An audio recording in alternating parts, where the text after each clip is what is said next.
ಶ್ರಾವಣ ಶನಿವಾರದ ಈ ಶುಭ ಸಂದರ್ಭದಲ್ಲಿ ಬಹುಶಃ ಶ್ರಮ ನೀಡಿದಂತಹ ಈ ನೃತ್ಯ ಪ್ರದರ್ಶನ ಆ ನಟರಾಜನಿಗೆ ಸಂಪೂರ್ಣವಾದಂಥ ಸಮರ್ಪಣೆ ಆಗಿದೆ ಅನ್ನುವುದಕ್ಕೆ ನಾವು ನೀವುಗಳೆಲ್ಲ ಸಾಕ್ಷಿಯಾಗಿದ್ದೇವೆ ಅಂತ ಹೇಳ್ತಾ ಕಾರ್ಯಕ್ರಮದ ಮಧ್ಯದಲ್ಲಿ ಒಂದು ಸಣ್ಣ ಸಭಾ ಕಾರ್ಯಕ್ರಮವನ್ನು ಇಟ್ಟುಕೊಂಡಿದ್ದೇವೆ. ಬಂಧುಗಳೇ, ಬಹುಶಃ ನಾವೆಲ್ಲ ಅಂದುಕೊಂಡಿದ್ದೇವೆ ನೃತ್ಯ ಕಲಾ ಪ್ರಕಾರಗಳು ಎಲ್ಲವೂ ಕೂಡ ಮನುಷ್ಯನನ್ನ ಅಮೃತತ್ವದೆಡೆಗೆ ಕೊಂಡೊಯ್ಯುವಂತಹ ಸಾಧನಗಳು ಅಂತ. ಬಹುಶಃ ಕಲೆಯ ಆದಿಯೂ ಅದೇ, ಆಶಯವೂ ಅದೇ, ಅಂತ್ಯವೂ ಅದೇ. ಮನುಷ್ಯನನ್ನ ಸಂಸ್ಕಾರಯುತವನ್ನಾಗಿ ಮಾಡಿ ಅಮೃತತ್ವದೆಡೆಗೆ ಕರೆದೊಯ್ಯುವಂಥ ಸಾಧನ ಅದು ಬಹುಶಃ ಈ ವೇದಿಕೆಯಲ್ಲಿ ಅಭಿವ್ಯಕ್ತಿಯಾಗಿದೆ ಅಂತ ಹೇಳ್ತಾ, ಬಹುಶಃ ಕಲಾವಿದೆ ಒಂದು ಪರಿಪೂರ್ಣವಾಗಿ ಬೆಳೆಯಬೇಕು ಅಂತಾದರೆ ನೃತ್ಯ ಗುರುಗಳ ಆಶೀರ್ವಾದ ಎಷ್ಟು ಬೇಕೋ ಹೆತ್ತವರ ಪ್ರೋತ್ಸಾಹ ಕೂಡ ಅಷ್ಟೇ ಬೇಕು. ಬಹುಶಃ ಇವತ್ತಿನ ದಿನಗಳಲ್ಲಿ ನಾವೆಲ್ಲ ಅಂದುಕೊಳ್ತೇವೆ ನೃತ್ಯ ಕಲಾ ಪ್ರಕಾರಗಳಲ್ಲಿ ತೊಡಗಿಸಿಕೊಂಡಂಥ ವಿದ್ಯಾರ್ಥಿಗಳಿಗೆ ಬಹುಶಃ ಶೈಕ್ಷಣಿಕವಾಗಿ ಎಲ್ಲೋ ಹಿನ್ನಡೆಯಾಗಬಹುದೋ ಏನೋ, ಆದರೆ ಶ್ರಮನ ವಿಷಯದಲ್ಲಿ ವಿಶೇಷವಾಗಿ ಉಲ್ಲೇಖ ಮಾಡಲೇಬೇಕು. ನೃತ್ಯೋಪಾಸನ ಕಲಾ ಅಕಾಡೆಮಿಗೆ ತನ್ನ 7ನೇ ವರ್ಷದಲ್ಲಿ ಸೇರಿಕೊಂಡಂಥ ಈ ಪುಟ್ಟ ಕಲಾವಿದೆ ಇವತ್ತು ಇಷ್ಟು ಹಿರಿದು ಮಟ್ಟಕ್ಕೆ ಬೆಳಿಬೇಕು ಅಂತಾದರೆ ಮನೆಯವರ ಪ್ರೋತ್ಸಾಹ, ಗುರು ಹಿರಿಯರ ಆಶೀರ್ವಾದ, ಜೊತೆಗೆ ಸ್ವಂತ ಪ್ರಯತ್ನ ಹಾಗೂ ಪರಿಶ್ರಮ. ಕೇವಲ ನೃತ್ಯ ಪ್ರಕಾರದಲ್ಲಿ ಮಾತ್ರ ತನ್ನನ್ನು ತೊಡಗಿಸಿಕೊಳ್ಳದೆ ಸಂಗೀತದಲ್ಲಿ, ಯಕ್ಷಗಾನದಲ್ಲಿ, ಹೀಗೆ ಬೇರೆ ಬೇರೆ ಕ್ಷೇತ್ರಗಳಲ್ಲಿ ತೊಡಗಿಸಿಕೊಂಡ ಈಕೆ ಶಿಕ್ಷಣದಲ್ಲೂ ಕೂಡ ಅಷ್ಟೇ ಮುಂದುವರೆದ ಸ್ಥಾನವನ್ನು ಕಾಯ್ದಿಟ್ಟುಕೊಂಡವಳು. ತನ್ನ SSLC ವಿದ್ಯಾಭ್ಯಾಸದಲ್ಲಿ ರಾಜ್ಯ ಮಟ್ಟದ 10ನೇ ರ್ಯಾಂಕನ್ನು ಗಳಿಸಿದ ವಿದ್ಯಾರ್ಥಿನಿ ಕೂಡ ಆಕೆ. ಬಹಳಷ್ಟು ವಿದ್ಯಾರ್ಥಿ ಬಂಧುಗಳು ಆಸ್ಥೆಯಿಂದ ಕಲಿಸುವಂಥ ಹೆತ್ತವರು ನಾವೆಲ್ಲ ಇದ್ದೇವೆ. ನಾವೆಲ್ಲ ಅಂದುಕೊಳ್ಳಬೇಕು, ಕಲೆ ಯಾವುದೇ ಸಾಧನೆಗೂ ಕೂಡ ಅಡ್ಡಿಯಲ್ಲ. ಕಲೆ ಬಹುಶಃ ಎಲ್ಲ ಸಾಧನೆಗೂ ಕೂಡ ಒಂದು ಭದ್ರ ಬುನಾದಿ. ಆ ನಿಟ್ಟಿನಲ್ಲಿ ಬೆಳೆಯುವ ಕಲಾವಿದೆಗೆ ನಮ್ಮೆಲ್ಲರ ಪ್ರೋತ್ಸಾಹ ಇರಲಿ ಅಂತ ಹೇಳ್ತಾ ಒಂದು ಸಣ್ಣ ಸಭಾ ಕಾರ್ಯಕ್ರಮಕ್ಕೆ ಮುಂದಾಗ್ತಾ ಇದ್ದೇವೆ. ಬಂಧುಗಳೇ, ನೃತ್ಯೋಪಾಸನ ಕಲಾ ಅಕಾಡೆಮಿಯ ಬಗ್ಗೆ ಒಂದೆರಡು ಮಾತು. ಕಳೆದ 22 ವರ್ಷಗಳಿಂದ 2004ರಲ್ಲಿ ಆರಂಭವಾದಂಥ ಈ ಸಂಸ್ಥೆ ಪುತ್ತೂರು ಮತ್ತು ಹತ್ತೂರಿನಲ್ಲಿ ಬೆಳೆದು ಬಂದ ಪರಿ ನಾವು ನೀವುಗಳೆಲ್ಲ ನೋಡಿದ್ದೇವೆ, ಸಾಕ್ಷಿಯಾಗಿದ್ದೇವೆ. ಕಳೆದ 22 ವರ್ಷಗಳಲ್ಲಿ ಹಲವಾರು ಕಾರ್ಯಕ್ರಮಗಳನ್ನು ನೀಡುವುದರ ಜೊತೆಗೆ ಕಳೆದ 21 ವರ್ಷಗಳಲ್ಲಿ ಈ ಸಂಸ್ಥೆಯ ಎಲ್ಲ ವಿದ್ಯಾರ್ಥಿಗಳು ಕೂಡ ಪರೀಕ್ಷೆಯಲ್ಲಿ ತೊಡಗಿಸಿಕೊಂಡಂತಹ, ಅದು ಜೂನಿಯರ್ ವಿಭಾಗ ಇರ್ಬೋದು, ಸೀನಿಯರ್ ವಿಭಾಗವಿರ್ಬೋದು, ವಿದ್ವತ್ ವಿಭಾಗ, ಈ ಎಲ್ಲ ವಿಭಾಗಗಳಲ್ಲಿ ಪರೀಕ್ಷೆಯನ್ನು ತೆಗೆದುಕೊಂಡಂಥ ಎಲ್ಲ ವಿದ್ಯಾರ್ಥಿಗಳು ಕೂಡ 100% ಫಲಿತಾಂಶವನ್ನು ಸಂಸ್ಥೆಗೆ ತಂದುಕೊಟ್ಟಿರುವುದು ಗುರುಗಳ ಶ್ರಮ ಹಾಗೂ ಸಂಸ್ಥೆಯ ಎಲ್ಲರ ಶ್ರಮದ ಕೊಡುಗೆ ಅಂತ ನಾವೆಲ್ಲ ತಿಳ್ಕೊಳ್ಬೇಕು. ಹಲವಾರು ಕಾರ್ಯಕ್ರಮಗಳನ್ನು ವಿದುಷಿ ಶಾಲಿನಿ ಆತ್ಮಭೂಷಣ್ ಅವರ ನೇತೃತ್ವದಲ್ಲಿ ನಡೆಸಿಕೊಂಡು ಬಂದಂಥ ಈ ಸಂಸ್ಥೆ ವಿಶೇಷವಾದಂಥ ಕಾರ್ಯಕ್ರಮಗಳನ್ನು ಕೂಡ ಜೋಡಿಸಿಕೊಂಡಿದೆ. ಪ್ರತಿ ವರ್ಷವೂ ಕೂಡ ಒಂದು ವಿಶೇಷವಾದಂತಹ ಕಲಾ ಪ್ರಕಾರದಲ್ಲಿ ಸೇವೆಯನ್ನು ಮಾಡಿರುವಂಥ ವ್ಯಕ್ತಿಗಳನ್ನು ಗುರುತಿಸಿ ನೃತ್ಯೋಪಾಸನ ಗೌರವವನ್ನು ಕೊಡಮಾಡ್ತಾ ಬರ್ತಾ ಇದೆ. ಅದೇ ರೀತಿ ಕಲೆ ಅನ್ನುವುದು ಎಲ್ಲೋ ವ್ಯಾಪಾರೀಕರಣ ಆಗಿದೆ ಅಂದುಕೊಂಡಿರುವಂಥ ಸಂದರ್ಭದಲ್ಲಿ ಅದು ಅಲ್ಲ. ಕಲೆಯಲ್ಲಿ ಆಸಕ್ತಿ ಇರುವಂತಹ, ವಿಶೇಷವಾಗಿ ಆಸಕ್ತಿಯನ್ನು ತೋರಿಸಿರುವಂತಹ, ಬಹುಶಃ ಎಲ್ಲಿಯೋ ಹಣದ ಕೊರತೆಯಿಂದ ವಿದ್ಯಾಭ್ಯಾಸವನ್ನು, ಕಲಾ ಪ್ರಕಾರವನ್ನು ಮುಂದುವರಿಸಲು ಸಾಧ್ಯ ಇಲ್ಲದಂಥ ವಿದ್ಯಾರ್ಥಿಗಳನ್ನು ನೃತ್ಯ ಪೋಷಣ ಅನ್ನುವಂಥ ಕಾರ್ಯಕ್ರಮದ ಅಡಿಯಲ್ಲಿ ದತ್ತು ತೆಗೆದುಕೊಂಡು ಆ ವಿದ್ಯಾರ್ಥಿಗಳಿಗೆ ನಿರಂತರ ಉಚಿತ ಭರತನಾಟ್ಯ ಶಿಕ್ಷಣವನ್ನು ಕೂಡ ಈ ಸಂಸ್ಥೆ ನೀಡ್ತಾ ಬಂದಿದೆ. ಇದರ ಜೊತೆಗೆ ಹೆಗ್ಗಳಿಕೆ ಅಂತಲೇ ನಾವು ಹೇಳಬೇಕು, ಹೆಮ್ಮೆಯಿಂದ ಹೇಳ್ಕೊಳ್ತೇವೆ, ಈ ಸಂಸ್ಥೆಯ ವಿದ್ಯಾರ್ಥಿಗಳು ವಿಶೇಷವಾಗಿ ಕೇಂದ್ರ ಸರ್ಕಾರ ಕೊಡಮಾಡುವಂತಹ CCRT ಸ್ಕಾಲರ್ಶಿಪ್ ಶಿಷ್ಯ ವೇತನಕ್ಕೆ ಕೂಡ ಈ ಸಂಸ್ಥೆಯ ವಿದ್ಯಾರ್ಥಿಗಳು ಭಾಗಿಯಾಗಿದ್ದಾರೆ. ಸಂಗೀತ ನೃತ್ಯ ಅಕಾಡೆಮಿ, ಕರ್ನಾಟಕ ಸರ್ಕಾರದ ಸಂಗೀತ ನೃತ್ಯ ಅಕಾಡೆಮಿ ಕೊಡಮಾಡುವಂಥ ಶಿಷ್ಯ ವೇತನಕ್ಕೂ ಕೂಡ ಈ ಸಂಸ್ಥೆಯ ವಿದ್ಯಾರ್ಥಿಗಳು ಭಾಗಿಯಾಗಿದ್ದಾರೆ ಮತ್ತು ಪಡೆದುಕೊಂಡಿದ್ದಾರೆ. ಅದೇ ರೀತಿ ಬೆಂಗಳೂರು ದೂರದರ್ಶನದ B ಗ್ರೇಡೆಡ್ ಕಲಾವಿದರಾಗಿ ಈ ಸಂಸ್ಥೆಯ ವಿದ್ಯಾರ್ಥಿಗಳು ಹೊರಹೊಮ್ಮಿದ್ದಾರೆ. ಹಾಗಾಗಿ ಬಹುಶಃ ಒಂದು ಪರಿಪೂರ್ಣವಾದಂಥ ಗುರು ಯಾವ ರೀತಿಯಲ್ಲಿ ಶಿಕ್ಷಣವನ್ನು ನೀಡಬಹುದು ಅನ್ನುವುದಕ್ಕೆ ಆ ಸಂಸ್ಥೆಯಲ್ಲಿ ತೊಡಗಿಸಿಕೊಂಡಂಥ ವಿದ್ಯಾರ್ಥಿಗಳು ಅವರ ಸಾಧನೆ ಮಾರ್ಗದರ್ಶಿ ಆಗ್ತದೆ ಅಂತ ಹೇಳ್ತಾ ನೃತ್ಯೋಪಾಸನ ಕಲಾ ಅಕಾಡೆಮಿ ಹಲವಾರು ಮೈಲುಗಲ್ಲುಗಳನ್ನು ದಾಟ್ತಾ ಬಂದಿದೆ. ಇಂದು ಶ್ರಮ ನೀಡಿರುವಂಥದ್ದು 4ನೇ ರಂಗಪ್ರವೇಶ, ಅಂದರೆ 4ನೇ ವಿದ್ಯಾರ್ಥಿಯ ರಂಗಪ್ರವೇಶ. ಇದು ಅಷ್ಟು ಸುಲಭದ ಕೆಲಸವೇನಲ್ಲ. ಗುರುವಿಗೆ ವಿದ್ಯಾರ್ಥಿಗಳನ್ನು ರಂಗಪ್ರವೇಶ ಮಾಡಿಸುವುದಂದರೆ ವಿದ್ಯಾರ್ಥಿಗೆ ಎಷ್ಟು ಸವಾಲು, ಬಹುಶಃ ಗುರುವಿಗೂ ಕೂಡ ಅದು ಅಷ್ಟೇ ಸವಾಲು. ಅದೆಲ್ಲವನ್ನು ಸಮರ್ಪಕವಾಗಿ ನಿಭಾಯಿಸಿಕೊಂಡು ಬರ್ತಾ ಇರುವಂತಹ ಈ ನೃತ್ಯೋಪಾಸನ ಕಲಾ ಅಕಾಡೆಮಿ ಕರ್ನಾಟಕ ಗಡಿ ಪ್ರಾಧಿಕಾರ ಸಹಯೋಗದೊಂದಿಗೆ ಹಲವಾರು ಕಾರ್ಯಕ್ರಮಗಳನ್ನು ನೀಡಿರುವುದನ್ನು ನೀವುಗಳೆಲ್ಲ ನೋಡಿದ್ದೇವೆ. ವಿಶೇಷವಾಗಿ ಕಳೆದ 2005ರಲ್ಲಿ ಪುತ್ತೂರಿನಲ್ಲಿ ಒಂದು ಅತ್ಯದ್ಭುತವಾದಂಥ ಕಾರ್ಯಕ್ರಮವನ್ನು ಗಂಗಾ ಶಶಿಧರನ್ ಅವರ ವಯಲಿನ್ ಕಚೇರಿ ಹಾಗೂ ಶಮಂತಕ ಇವರ ಭರತನಾಟ್ಯವನ್ನು ನೀಡಿ ಸಮಾಜಕ್ಕೆ ನೀಡಿರುವಂತೂ ಇವತ್ತು ಕೂಡ ಜನಮಾನಸದಲ್ಲಿ ಹಸಿರಾಗಿರುವುದು ನೀವುಗಳೆಲ್ಲ ಗಮನಿಸಿದ್ದೇವೆ. ಒಟ್ಟು ನೃತ್ಯೋಪಾಸನ ಕಲಾ ಅಕಾಡೆಮಿ ಕಳೆದ 22 ವರ್ಷಗಳಿಂದ ಪುತ್ತೂರಿನ ಆಸುಪಾಸಿನಲ್ಲಿ ಕಡಬ, ಸುಬ್ರಹ್ಮಣ್ಯ, ವಿಟ್ಲ, ಉಪ್ಪಿನಂಗಡಿ, ಮಂಗಳೂರು ಹೀಗೆ ಹಲವಾರು ಶಾಖೆಗಳನ್ನು ಹೊಂದಿ ಹಲವಾರು ವಿದ್ಯಾರ್ಥಿಗಳನ್ನು ಜೊತೆಗೆ ಗುರುಗಳನ್ನು ಕೂಡ ಈ ಸಮಾಜಕ್ಕೆ ನೀಡಿರುವುದಕ್ಕೆ ನಾವೆಲ್ಲ ಸಂತೋಷ ಪಡಬೇಕು ಅಂತ ಹೇಳ್ತಾ, ನೃತ್ಯೋಪಾಸನ ಕಲಾ ಅಕಾಡೆಮಿ ರಿಜಿಸ್ಟರ್ಡ್ ಪುತ್ತೂರು ಇದರ ಮೂಲಕ ಇನ್ನಷ್ಟು ಕಲಾವಿದರು, ಇನ್ನಷ್ಟು ಪೋಷಕರು ಕೂಡ ಹೊರಬರಲಿ ಅಂತ ಹೇಳ್ತಾ ಸಭಾ ಕಾರ್ಯಕ್ರಮವನ್ನು ಮುಂದುವರಿಸ್ತಾ ಇದ್ದೇವೆ. ಕಾರ್ಯಕ್ರಮವನ್ನು ದೀಪ ಪ್ರಜ್ವಲನೆಯನ್ನು ಗೈದು ಉದ್ಘಾಟನೆ ಮಾಡಿರುವಂಥವರು ಬಹುಶಃ ಭರತನಾಟ್ಯ ಪರಂಪರೆಯಲ್ಲಿ, ಅದರಲ್ಲೂ ವಿಶೇಷವಾಗಿ ದಕ್ಷಿಣ ಕನ್ನಡದ ಭರತನಾಟ್ಯ ಪರಂಪರೆಯಲ್ಲಿ ಕಲಾ ತಿಲಕ, ನಾಟ್ಯ ಮೋಹನ, ಉಳ್ಳಾಲ ಮೋಹನ್ ಕುಮಾರ್ ಅವರ ಹೆಸರು ಬರೆದಿಡಬೇಕಾದಂಥ ಸಾಲುಗಳು. ಅವರ ಹೆಸರನ್ನು ಉಲ್ಲೇಖ ಮಾಡದಿದ್ದರೆ ಬಹುಶಃ ಭರತನಾಟ್ಯ ಕ್ಷೇತ್ರ ಅಪೂರ್ಣ ಅನ್ನುವಂಥ ಭಾವನೆ ನಮಗೆಲ್ಲ ಗೊತ್ತಿದೆ. ಉಳ್ಳಾಲದ ಸಮೀಪದ ಕೊಲ್ಯದ ನಾಟ್ಯನಿಕೇತನ ನೃತ್ಯ ಸಂಸ್ಥೆಯನ್ನು ಮುಂದುವರಿಸಿ ಬೆಳೆಸಿ ಸುಮಾರು 100ಕ್ಕೂ ಮಿಕ್ಕಿದ ನೃತ್ಯ ಗುರುಗಳನ್ನು ತಯಾರು ಮಾಡಿರುವಂಥ, ಶಿಷ್ಯರನ್ನಲ್ಲ ನೃತ್ಯ ಗುರುಗಳನ್ನು ತಯಾರು ಮಾಡಿರುವಂಥ ಹೆಗ್ಗಳಿಕೆ ಅವರದ್ದು. ಇದೀಗ ಹಿರಿಯರಾದಂತಹ ವಿದುಷಿ ಶಾಲಿನಿ ಆತ್ಮಭೂಷಣ್ ಅವರ ಗುರುಗಳೂ ಆಗಿರುವಂತಹ ಉಳ್ಳಾಲ ಮೋಹನ್ ಕುಮಾರ್ ಸರ್ ಬಂದು ಒಂದೆರಡು ಆಶೀರ್ವಾದದ ಮಾತುಗಳನ್ನು ಶಮನಿಗೆ ತಿಳಿಸುವುದರ ಜೊತೆಗೆ ಎಲ್ಲರಿಗೂ ಶುಭವನ್ನು ಹಾರೈಸುವಂಥ ದೀಪ ಪ್ರಜ್ವಲನೆಯನ್ನು ನಡೆಸಿಕೊಟ್ಟು ಮಾತುಗಳನ್ನು ಆಡಬೇಕು ಅಂತ ವಿನಮ್ರಪೂರ್ವಕವಾಗಿ ಕೇಳಿಕೊಳ್ತಾ ಇದ್ದೇವೆ.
ಶ್ರೀ ಗುರುಭ್ಯೋ ನಮಃ. ಎಲ್ಲರಿಗೂ ನನ್ನ ಪ್ರೀತಿಪೂರ್ವಕವಾದ ನಮಸ್ಕಾರಗಳು.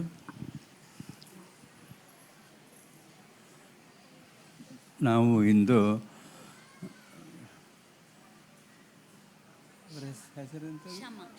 ಶಮ ಇವರ ರಂಗಪ್ರವೇಶ ಕಾರ್ಯಕ್ರಮವನ್ನು ನೋಡಿದ್ದೇವೆ. ಅವಳು ಎಷ್ಟು ವರ್ಷಗಳಿಂದ ನೃತ್ಯಾಭ್ಯಾಸ ಮಾಡಿದ್ದಾಳೆ ಮತ್ತು ಏನೇನು ಅವರಿಗೆ ಸಿಕ್ಕಿದೆ, ಏನಾಗಿದೆ ಎಂಬುದನ್ನು ಎಲ್ಲ ಇಲ್ಲಿ ತಿಳಿಸಿದರು. ನನಗೆ ಬಹಳ ಸಂತೋಷವಾಗ್ತದೆ. ಯಾಕಂದರೆ ಭಗವಂತನು ನೃತ್ಯಕ್ಕಾಗಿ ಅವಳನ್ನು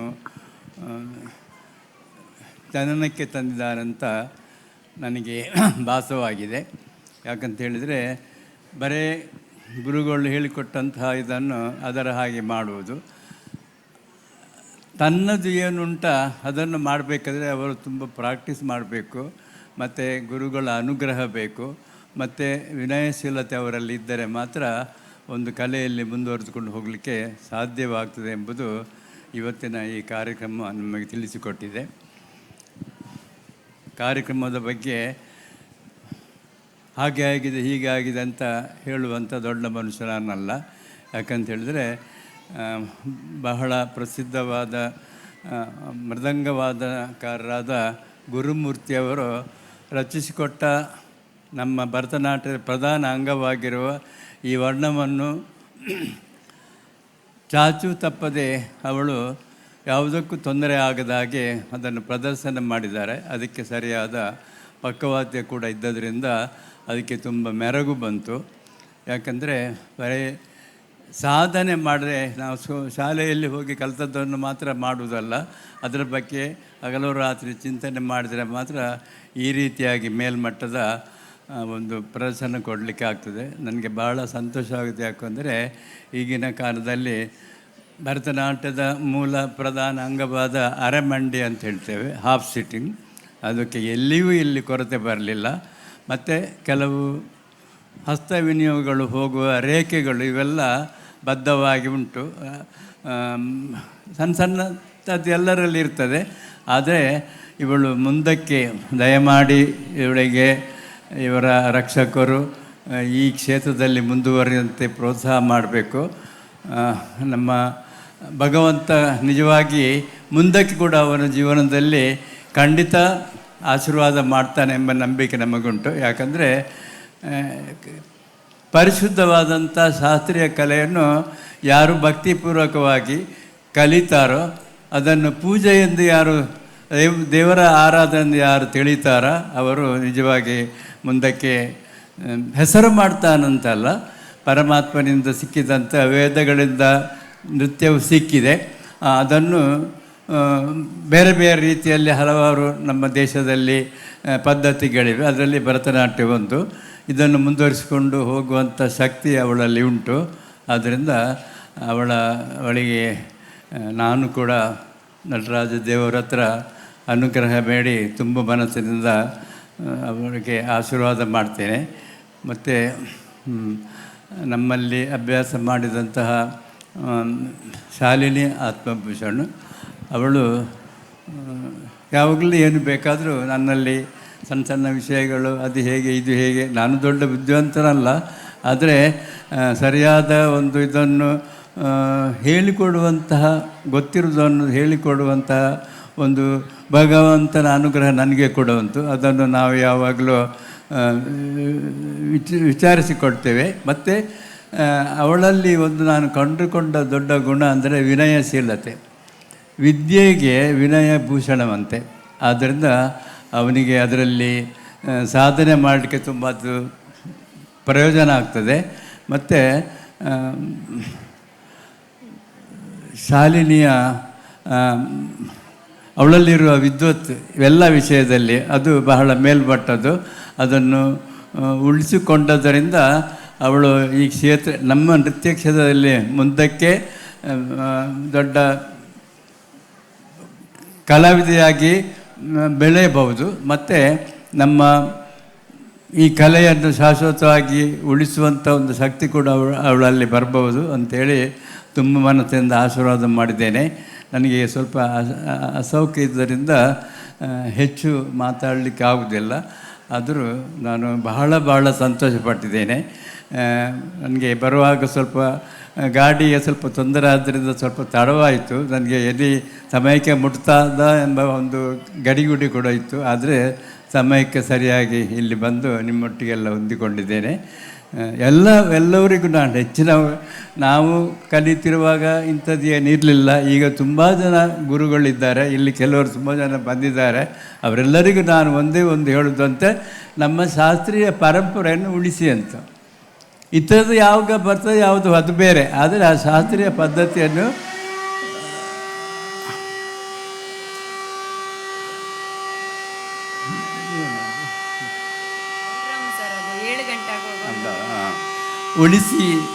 ಉಳಿಸಿದರೆ ನಮ್ಮಂಥ ಪ್ರಯತ್ನ ಪಟ್ಟವರಿಗೆ ತುಂಬ ಸಂತೋಷ ಆಗ್ತದೆ, ತೃಪ್ತಿ ಆಗ್ತದೆ.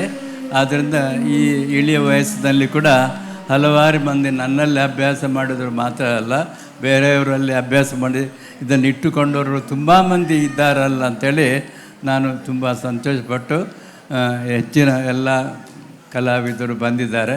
ಅವರಿಗೆ ಕೂಡ ಹಿರಿಯವನಾಗಿದ್ದು ಭಗವಂತನಲ್ಲಿ ಆಶೀರ್ವಾದ ಬೇಡಿ ಸಮರ್ಪಣೆ ಮಾಡ್ತಾ ಇದ್ದೇನೆ ಅಂತ ಹೇಳಿ ನನ್ನ 2 ಮಾತುಗಳನ್ನು ಮುಗಿಸುವ ಒಟ್ಟಿಗೆ ಇಂದಿನ ಕಲಾವಿದರು ಹೇಗೆ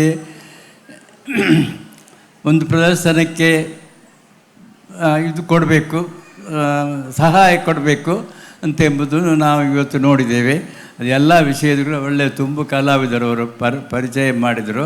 ಒಂದು ಕಲೆ ಸರಿಯಾಗಿ ಪ್ರದರ್ಶನ ಮಾಡಬೇಕಾದ್ರೆ ಉತ್ತಮ ಪಕ್ವವಾದಿದವರು ಬೇಕು. ಇವರೆಲ್ಲ ದೊಡ್ಡ ದೊಡ್ಡ ವಿದ್ವಾಂಸರವರ ವಿಷಯ ನಾವು ಕೇಳಿದ್ದೇವೆ. ಅವರ ಸಹಕಾರ ಇದ್ದರಿಂದ ಇದು ತುಂಬ ಒಳ್ಳೆಯದಾಗಿದೆ. ಹಾಗೆ ಎಲ್ಲರಿಗೂ ದೇವರು ರಕ್ಷಣೆ ಮಾಡಲಿ. ಈ ಶಾಲಿನಿಯ ಈ ನಾಟ್ಯ ಕ್ಷೇತ್ರಕ್ಕೆ ಸದಾ ಭಗವಂತನ ಅನುಗ್ರಹ ಇರಲಿ ಅಂತ ಬೇಡಿಕೊಂಡು ನನ್ನ 2 ಮಾತುಗಳನ್ನು ಇಲ್ಲಿ ಸಮಾಪನಗೊಳಿಸ್ತಾ ಇದ್ದೇನೆ.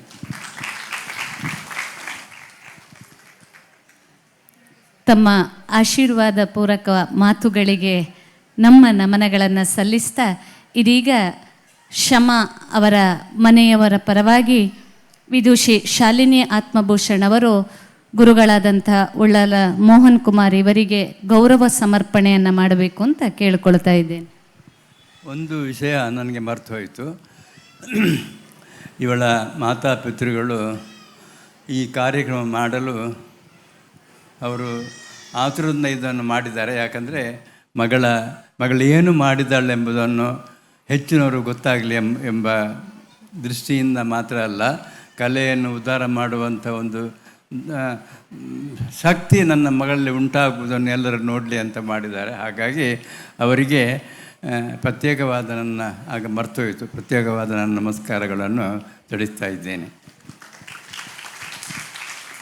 ಶಮಳ ತಂದೆ ಉದಯನಾರಾಯಣ ಹಾಗೂ ತಾಯಿ ಶ್ರೀಮತಿ ಅಶ್ವಿನಿ, ಅಜ್ಜ ಪರಕ್ಕಜೆ ಗಣಪತಿ ಭಟ್, ಅಜ್ಜಿ ಸಾವಿತ್ರಿ ಅಮ್ಮ, ಹಾಗೆಯೇ ಚಿಕ್ಕಪ್ಪ ಚಿಕ್ಕಮ್ಮ ಮನೆಯವರೆಲ್ಲರ ಪರವಾಗಿ ಇದೀಗ ಗುರುಗಳಾದಂಥ ಉಳ್ಳಾಲ ಮೋಹನ್ ಕುಮಾರ್ ಅವರಿಗೆ ಶಾಲಿನಿ ಆತ್ಮಭೂಷಣ್ ಅವರು ಗೌರವ ಸಮರ್ಪಣೆಯನ್ನು ಮಾಡ್ತಾ ಇದ್ದಾರೆ. ನಾವುಗಳೆಲ್ಲ ಇದಕ್ಕೆ ಸಾಕ್ಷಿಯಾಗೋಣ.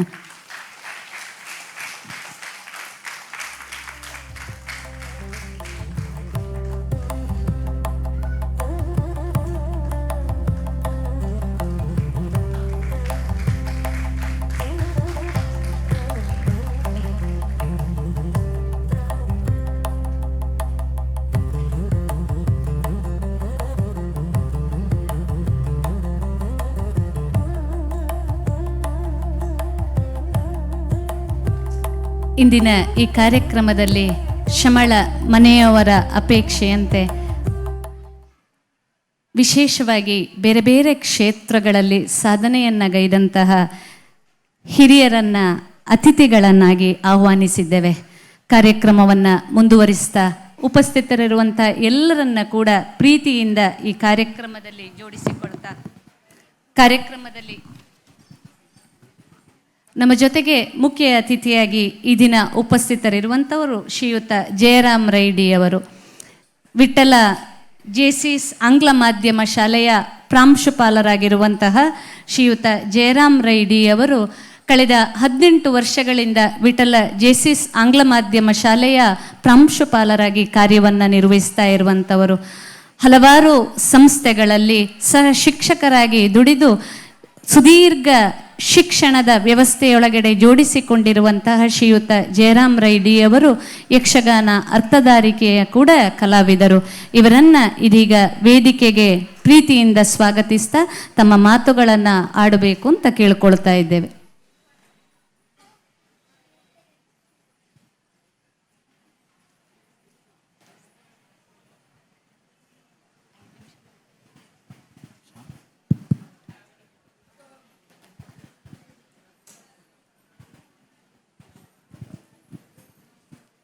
ಎಲ್ಲ ಹಿರಿಯರೇ, ಗೌರವಾನ್ವಿತರೇ, ಆದರಣೀಯರೇ, ಎಲ್ಲರಿಗೂ ಸಾಯಂ ಸಂಧ್ಯಾಕಾಲದ ಶುಭ ನಮನಗಳನ್ನು ಸಲ್ಲಿಸ್ತೇನೆ. ಪ್ರಥಮತಃ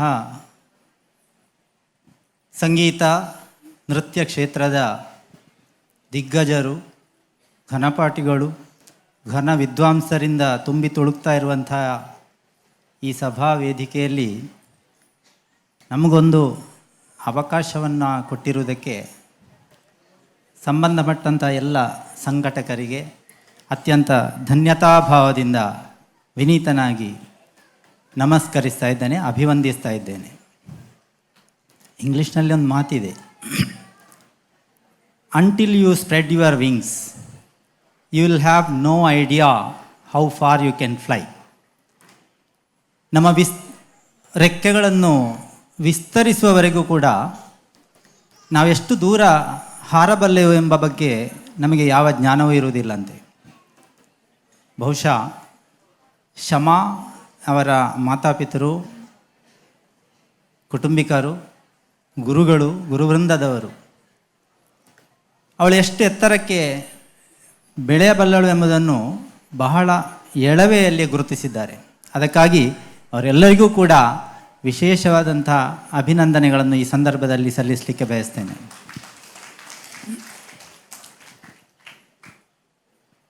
ಶಮನ ಬಗ್ಗೆ ಒಬ್ಬ ಶಿಕ್ಷಕನಾಗಿ ಹೇಳುವುದಾದರೆ, ನಮ್ಮ ವಿದ್ಯಾಸಂಸ್ಥೆಯಲ್ಲಿ LKG ಯಿಂದ SSLC ವರೆಗೆ 12 ವರ್ಷಗಳ ಸುದೀರ್ಘ ಕಾಲದ ವ್ಯಾಸಂಗವನ್ನು ಮಾಡಿದವಳು.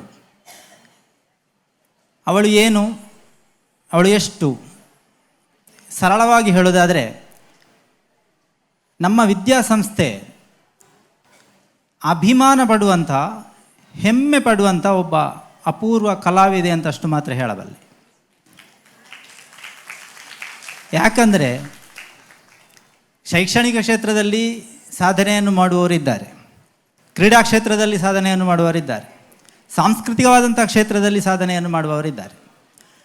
ಆದರೆ ಶಮನ ಬಗ್ಗೆ ಹೇಳುವುದಾದರೆ, ಅವಳು ಜನರಲ್ ಮೆರಿಟ್ ಸ್ಟೂಡೆಂಟ್,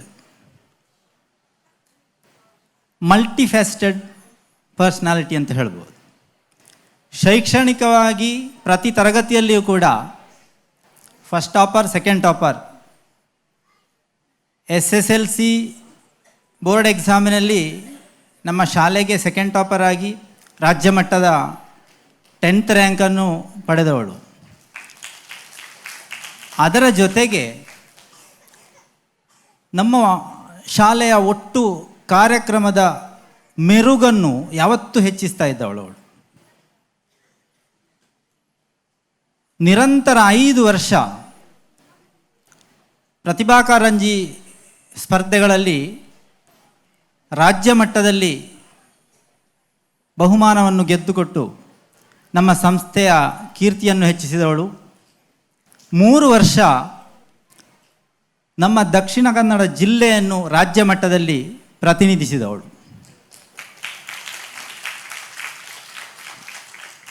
ಹೀಗೆ ಶೈಕ್ಷಣಿಕವಾಗಿ, ಸಾಂಸ್ಕೃತಿಕವಾಗಿ, ಕಲಾತ್ಮಕವಾಗಿ ಎಲ್ಲ ರಂಗದಲ್ಲಿಯೂ ಕೂಡ ಅತ್ಯಂತ ಅಪೂರ್ವ ಪ್ರತಿಭೆಯಾಗಿ ನಮ್ಮ ಸಂಸ್ಥೆಯನ್ನು ಪ್ರತಿನಿಧಿಸಿದಂಥ ಓರ್ವ ವಿದ್ಯಾರ್ಥಿ. ಅದೆಲ್ಲಕ್ಕಿಂತ ಹೆಚ್ಚಾಗಿ ಹಿರಿಯರು, ಗುರುಗಳು ಈಗಾಗಲೇ ಹೇಳಿದರು, ವಿದ್ಯೆಗೆ ಕಲಶಪ್ರಾಯವಾಗಿರುವುದು ವಿನಯ.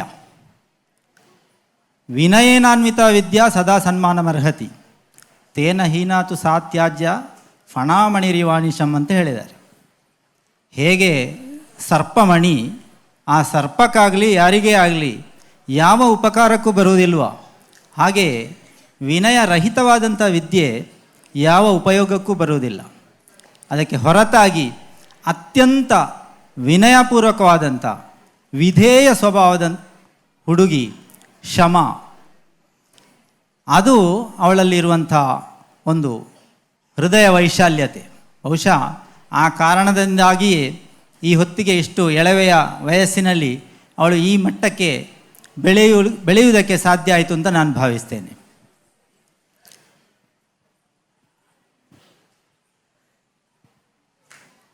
Life is not just to find yourself. Life is to create yourself. ನಮ್ಮ ಜೀವನವನ್ನು ನಾವು ರೂಪಿಸಿಕೊಳ್ಬೇಕಂತೆ. ಅತ್ಯಂತ ಕ್ರಿಯಾತ್ಮಕವಾಗಿ ನಮ್ಮ ಜೀವನವನ್ನು ರೂಪಿಸಿಕೊಳ್ಬೇಕು ಅಂತಾದರೆ ಗುರುಗಳು ಹೇಳಿದ ಹಾಗೆ ಕೇವಲ ವಿದ್ಯೆ ಮಾತ್ರ ಅಲ್ಲ, ಅದರ ಜೊತೆಗೆ ಕಲೋಪಾಸನೆಯನ್ನು ಮಾಡುವ ಮೂಲಕ ನಮ್ಮ ವ್ಯಕ್ತಿತ್ವವನ್ನು ವಿಕಸನಗೊಳಿಸಬಹುದು ಎನ್ನುವುದಕ್ಕೆ ಶ್ರಮ ಅವಳು ಮಾದರಿ ಹುಡುಗಿ. ನಾನು ಹೆಚ್ಚು ಮಾತನಾಡೋದಕ್ಕೆ ಹೋಗುವುದಿಲ್ಲ.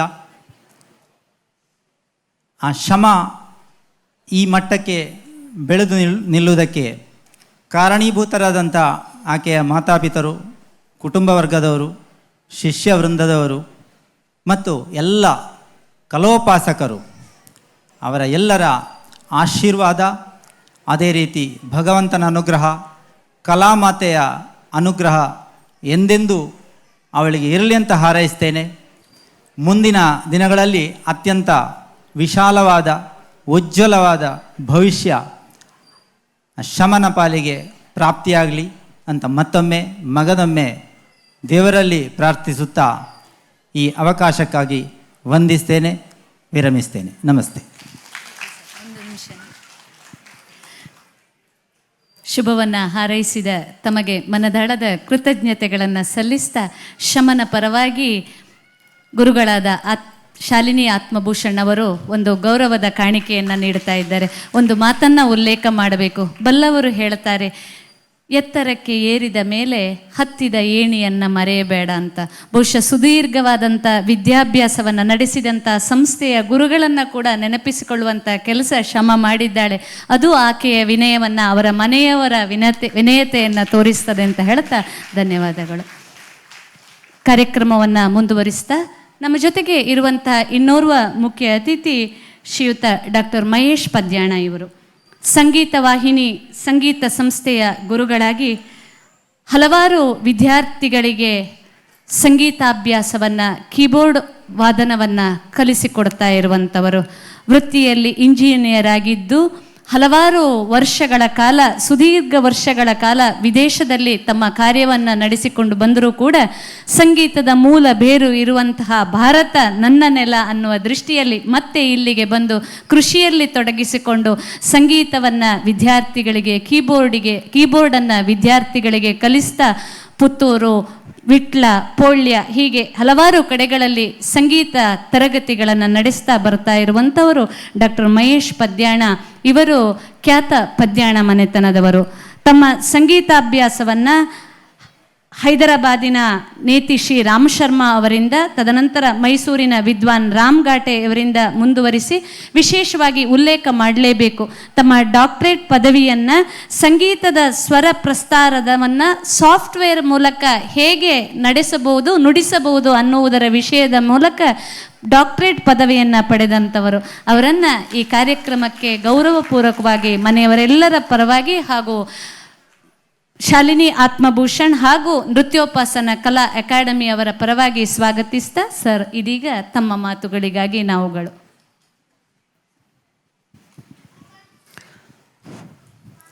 ಇದು ಶಮಾನಿಗೆ ಮಾತ್ರ ಅಲ್ಲ ರಂಗಪ್ರವೇಶ, ನನಗೆ ಕೂಡ ರಂಗಪ್ರವೇಶ. ಯಾಕೆ ಅಂತ ಹೇಳಿದರೆ ಇಂಥ ದೊಡ್ಡ ರಂಗದಲ್ಲಿ ಭಾಷಣ ಮಾಡಿ ಅಭ್ಯಾಸ ಇಲ್ಲ. ಇದು ಪ್ರಥಮ ಭಾಷಣ ಅಂತ ಹೇಳ್ಬೋದು, ಮುಖ್ಯ ಅತಿಥಿಯಾಗಿ ಭಾಗವಹಿಸುವಂಥದ್ದು. ಕಲೆ ಪರಿಪೂರ್ಣ ಆಗಬೇಕಾದ್ರೆ ರಂಗಪ್ರವೇಶ ಬೇಕೇ ಬೇಕು. ಈಗಾಗಲೇ ಹೇಳಿದ್ದೀರಿ, ಭಾಷಣ ಮಾಡಿ ಅಭ್ಯಾಸ ಇಲ್ಲದಿದ್ದರೆ ಒಂದು 2 ಪಾಯಿಂಟ್ ಹೇಳುವಂತ ಇದ್ದೆ, ಆದರೆ MC ಅವರು ಈಗಾಗಲೇ ನಾನು ಆಲೋಚನೆ ಮಾಡಿದ ಎಲ್ಲ ಪಾಯಿಂಟನ್ನು ಹೇಳಿ ಮುಗಿಸ್ಬಿಟ್ಟಿದ್ದಾರೆ. ಇನ್ನಿಗೆ ಎಲ್ಲಿಂದ ತರಬೇಕು ಅಂತ ಆಲೋಚನೆ ಮಾಡಬೇಕು. ಕಲೆಯ ಬಗ್ಗೆ ಒಂದು 2 ಮಾತು ಹೇಳಿ ಅಂತೇಳಿ ಶಾಲಿನಿ ಅಕ್ಕ ಇವತ್ತು ಬೆಳಿಗ್ಗೆ ಹೇಳಿದರು. ಕಲೆಯ ಪರಿಪೂರ್ಣತೆ ರಂಗಪ್ರವೇಶದಿಂದ, ಆದರೆ ನಮ್ಮ ಜೀವನದ ಪರಿಪೂರ್ಣತೆ ಆಗುವುದು ಸಂಸ್ಕಾರದಿಂದ. ನಮ್ಮ ಸಂಸ್ಕಾರ ಕೂಡ ನಾವು ಪಡ್ಕೊಳ್ಬೇಕು. ನಾವೀಗ ಮಕ್ಕಳನ್ನು ಬೆಳೆಸ್ತೇವೆ. ಮೊದಲ ಆದ್ಯತೆ ಕೆಲವು ಪೇರೆಂಟ್ಸ್ಗಳದ್ದು ಈ LKGಯಿಂದಲೇ ಟ್ಯೂಷನ್ಗೆ ಹಾಕುವಂಥದ್ದು. ಮಕ್ಕಳು ಓದು ಓದು ಓದು ಓದು ಅಂತ ಪಾಠದ ಬಗ್ಗೆ ಮಾತ್ರ ಗಮನ ಆಗಿಬಿಟ್ಟಿದೆ. ಎಷ್ಟೋ ಸಂಗೀತ ವಿದ್ಯಾರ್ಥಿಗಳನ್ನು ಕೂಡ ನೋಡ್ತೇನೆ, ಚಿಕ್ಕ ಮಗುವಿನ ಅಮ್ಮ ಹೇಳ್ತಾರೆ, ಸರ್ ನಾಳೆ ಟೆಸ್ಟ್ ಇದೆ ಮಗುವಿಗೆ, ಇವತ್ತು ಕ್ಲಾಸಿಗೆ ಬರಲಿಕ್ಕೆ ಆಗುವುದಿಲ್ಲ. ಸಣ್ಣ ಮಗು 2 ವರ್ಷ 2ನೇ ಕ್ಲಾಸೋ 3ನೇ ಕ್ಲಾಸೋ ಇರ್ಬೋದು. ಅಂಥ ಮಗುವಿಗೆ ಟೆಸ್ಟ್ ಅಂತೆ ನಾಳೆ, ಇವತ್ತು ಸಂಗೀತ ಕ್ಲಾಸಿಗೆ ಬರಲಿಕ್ಕೆ ಆಗುವುದಿಲ್ಲಂತೆ. ಇದೊಂದು ವಿಪರ್ಯಾಸ. ಕಲೆಗೆ ಪ್ರೋತ್ಸಾಹ ಬೇಕು. ಆ ಕಲೆಯಲ್ಲಿ ಬೆಳೆದರೆ ನಮ್ಮ ಸಂಸಾರದಲ್ಲಿ ನಾವು ಸಂಸ್ಕಾರವನ್ನು ಪಡೀತೇವೆ. ಭಾರತ ಸಂಸ್ಕೃತಿಯಲ್ಲಿ ಬಹಳ ರಿಚ್ ಆಗಿದೆ. ಕ್ಷಮಿಸಿ, ಕನ್ನಡ ಇಂಗ್ಲೀಷು ಮಿಕ್ಸ್ ಆಗ್ತದೆ ನನ್ನ ಭಾಷಣದಲ್ಲಿ. ಈ ಸಂಸ್ಕೃತಿಯಿಂದ ನಾವು ಸಂಸ್ಕಾರವನ್ನು ಪಡೆದುಕೊಳ್ತೇವೆ. ಮನೆಯಿಂದಲೇ ತಾಯಿಯೇ ಮೊದಲ ಗುರು ಅಂತ ಹೇಳ್ತೇವೆ. ಆ ತಾಯಿಯಿಂದ ಸಂಸ್ಕಾರವನ್ನು ನಾವು ಪಡ್ಕೊಳ್ತೇವೆ. ಮೊದಲ ಸಂಸ್ಕಾರವನ್ನು ನಾವು ಪಡೆದುಕೊಳ್ಳೋದು ತಾಯಿಯಿಂದ. ಮತ್ತಿನ ಸಂಸ್ಕಾರಗಳು ಬರುವುದು ನೆರೆಹೊರೆಯವರಿಂದ. ಅದೆಷ್ಟೋ ಜನ ಬಾಗಿಲು ಹಾಕಿರ್ತಾರೆ, ಮಕ್ಕಳನ್ನು ಹೊರಗೆ ಹೋಗಬೇಡ ಅಂತ ಹೇಳ್ತಾರೆ. ಅಲ್ಲಿ ಆಡಬೇಡ, ಅವರ ಮನೆಗೆ ಹೋಗಬೇಡ, ಇವರ ಮನೆಗೆ ಹೋಗಬೇಡ. ಆದರೆ ನಂದೊಂದೇ ಒಂದು ಪ್ರಶ್ನೆ, ಒಂದು ಮಗು ಹುಟ್ಟಿದ ಮೇಲೆ ಅದನ್ನು 15 ವರ್ಷ ನೀವು ಬಿಡಬೇಡಿ, ಹೊರಗಡೆ ಒಂದು ರೂಮಿನಲ್ಲಿ ಹಾಕಿಡಿ. ಆ ರೂಮಿನಲ್ಲಿ ಹಾಕಿ ಏನೂ ಕೊಡಬೇಡಿ, ಊಟ ತಿಂಡಿ ಬಿಟ್ಟು ಬೇರೆ ಏನನ್ನು ಕೊಡಬೇಡಿ. 15 ವರ್ಷದ ನಂತರ ಮಗುವನ್ನು ಹೊರಗೆ ತಂದು ಬಿಡಿ. ಆ ಮಗು ಅಂದರೆ ದೊಡ್ಡದಾಗಿರ್ತದೆ. ಈಗ ಏನು ಮಾಡುತ್ತದೆ ಆ ಮಗು? ಒಂದು ಪೆನ್ನು ಕೊಡಿ, ತಿನ್ನಲಿಕ್ಕೆ ಪ್ರಯತ್ನ ಪಡ್ತದೆ. ಒಂದು ಪೇಪರ್ ಕೊಡಿ, ತಿನ್ನಲಿಕ್ಕೆ ಪ್ರಯತ್ನ ಪಡ್ತದೆ. ಆ ಮಗುವಿಗೆ ಯಾವುದೇ ವಿದ್ಯಾಭ್ಯಾಸ ಇಲ್ಲ, ಯಾವುದೇ ಸಂಸ್ಕಾರ ಬರಲಿಲ್ಲ. ಮನುಷ್ಯ ಬುದ್ಧಿವಂತ ಅಂತ ಹೇಳ್ತೇವೆ ನಾವು, ಆದರೆ ಆ ಬುದ್ಧಿವಂತ ಆಗಬೇಕು ಅಂದರೆ ಆ ಬುದ್ಧಿವಂತಿಕೆಯನ್ನು ಉಪಯೋಗಿಸ್ಕೊಳ್ಳಲಿಕ್ಕೆ ನಮ್ಮ ಸರೌಂಡಿಂಗ್ ಅಥವಾ ವಾತಾವರಣ ಏನಿದೆ ಅದು ಬಹಳ ಮುಖ್ಯ. ಆ ವಾತಾವರಣದಿಂದ ನಾವು ಕಲಿತಾ ಹೋಗ್ತೇವೆ. ಅದು ಕೆಟ್ಟದ್ದು ಇರ್ಬೋದು, ಒಳ್ಳೆಯದು ಇರ್ಬೋದು. ಮಗು ಒಂದು ದಿನ ಅಮ್ಮನ ಹತ್ರ ಹೇಳ್ತದೆ ಶಾಲೆಯಲ್ಲಿ, ಅಮ್ಮ ಅವನು ಹಾಗೆ ಮಾಡಿದ, ಇವನು ಹೀಗೆ ಮಾಡಿದ. ಅದರಲ್ಲಿ ಕೆಲವು ಕೆಟ್ಟದಿರ್ಬೋದು. ಆಗ ಈ ಮೊದಲ ಗುರುವಾದ ಅಮ್ಮ ಏನಿದ್ದಾರೆ ಅವರು ಆ ಮಗುವನ್ನು ಸರಿಪಡಿಸಿದ, ಇಲ್ಲಪ್ಪ ಅದು ಕೆಟ್ಟದು, ಇಲ್ಲ ಇದು ಒಳ್ಳೆಯದು. ಈ ಸಂಸ್ಕಾರ ಅಂತ ಹೇಳುವಂಥದ್ದು ವಾತಾವರಣದಿಂದ ಕೂಡ ಬರ್ತದೆ.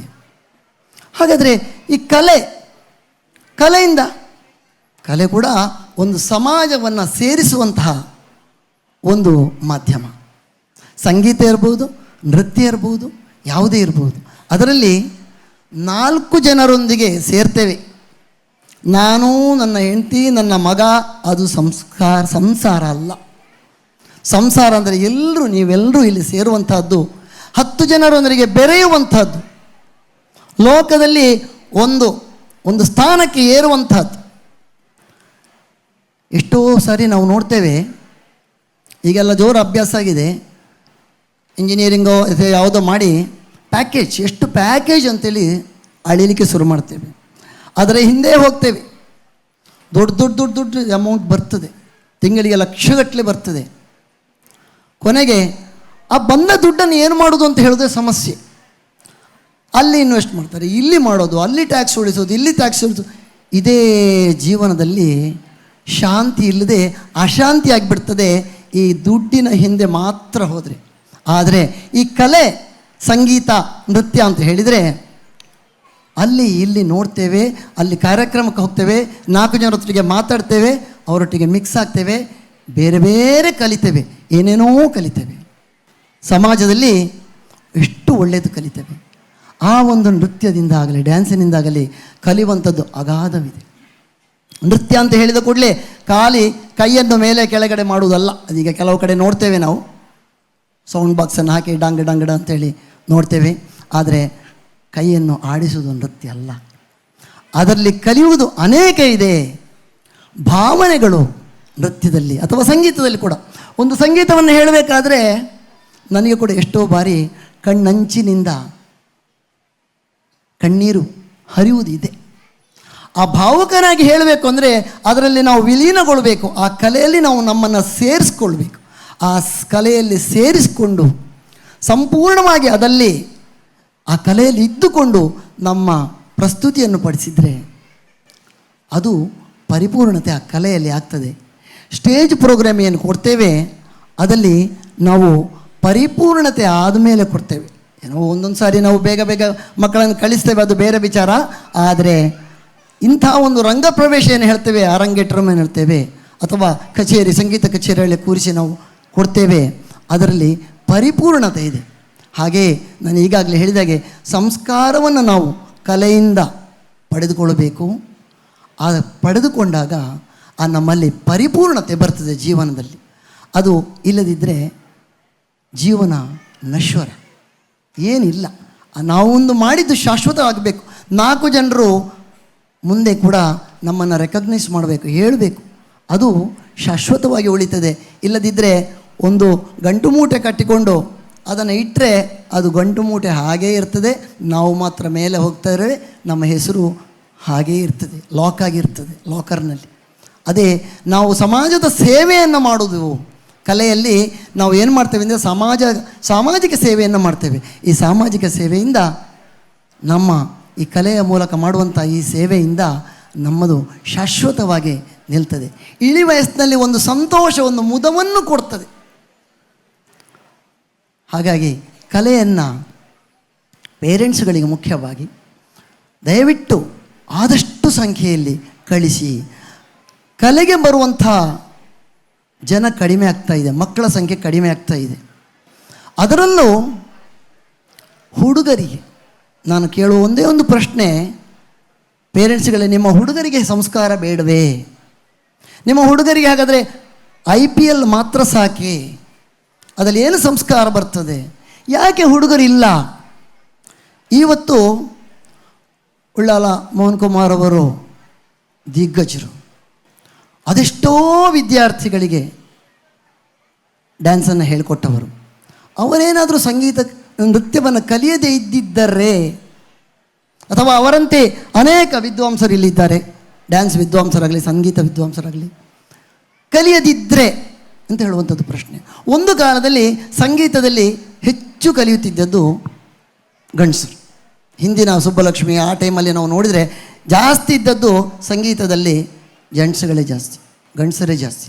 ಆದರೆ ಇವತ್ತು ಆಶ್ಚರ್ಯ ಆಗ್ತಾ ಇದೆ, 4 ಮಕ್ಕಳು ಹುಡುಗರು ಸಿಗುವುದಿಲ್ಲ ನಮಗೆ. 100ಕ್ಕೆ 50ಕ್ಕೆ 4 ಹುಡುಗರು ಸಿಗುವುದಿಲ್ಲ. ಎಲ್ಲಿ ಹೋಗ್ತಾರೆ ಈ ಹುಡುಗರಾಗಾದರೆ? ಯಾಕೆ ಈ ಹುಡುಗರಿಗೆ ಕಲೆ ಬೇಡವೇ? ಯಾಕೆ ನಿಮಗೆ ಕಳಿಸ್ಬೇಕು ಅಂತ ಅನ್ನಿಸುವುದಿಲ್ಲ? ನಾನು ಹೋಗೋದಿಲ್ಲ ಅಂತ ಹೇಳಿದ್ಕೊಳ್ಳಿ, ಇನ್ನೊಂದು ಸಮಸ್ಯೆ ಆಗ್ತಾ ಇದೆ, ಸಾಮಾಜಿಕ ಸಮಸ್ಯೆ. ಶಾಲೆಯಲ್ಲಿ ಹೇಳುವುದಂತೆ, ಸಂಗೀತ ಕಲೀಲಿಕ್ಕೆ ಹೋದರೆ ಹೇಳೋದಂತೆ, ನೀನೆಂತ ಮಾರಾಯಲ್ಲಿ ಶಾಲೆಯಲ್ಲಿ ನೀನಲ್ಲಿ ಸಂಗೀತ ಹೇಳಲಿಕ್ಕೆ ಹೋಗ್ತೀವಿ ಅಂತೇಳಿ ತಮಾಷೆ ಮಾಡಿದೆ. 2-3 ಜನ ಪೇರೆಂಟ್ಸ್ ನನಗೆ ಹೇಳಿದ್ದಾರೆ. ಶಾಲೆಯಲ್ಲಿ ಹೋದರೆ ಮಕ್ಕಳು ನಗ್ತಾರೆ ಸರ್. ಮೊನ್ನೆ ದೈಗೋಳಿಯಲ್ಲಿ ಒಬ್ಬ ಹುಡುಗ ಬಿಟ್ಟ, ಒಳ್ಳೆ ಸಂಗೀತ, ಒಳ್ಳೆ ಸ್ವರ, ಬೇಸರ ಆಗ್ತದೆ. ಯಾರೂ ಇಲ್ಲ, ಒಬ್ಬನೇ ಇರೋದು ಹುಡುಗ ದೈಗೋಳಿಯಲ್ಲಿ. ಬಂದು ಸೇರಿದ, 2 ತಿಂಗಳಿಗೆ ಬಿಟ್ಟ. ಯಾಕೆ? ಯಾರೂ ಇಲ್ಲ ಅಂತೇಳಿ ನಗ್ತಾರೆ ಶಾಲೆಯಲ್ಲಿ.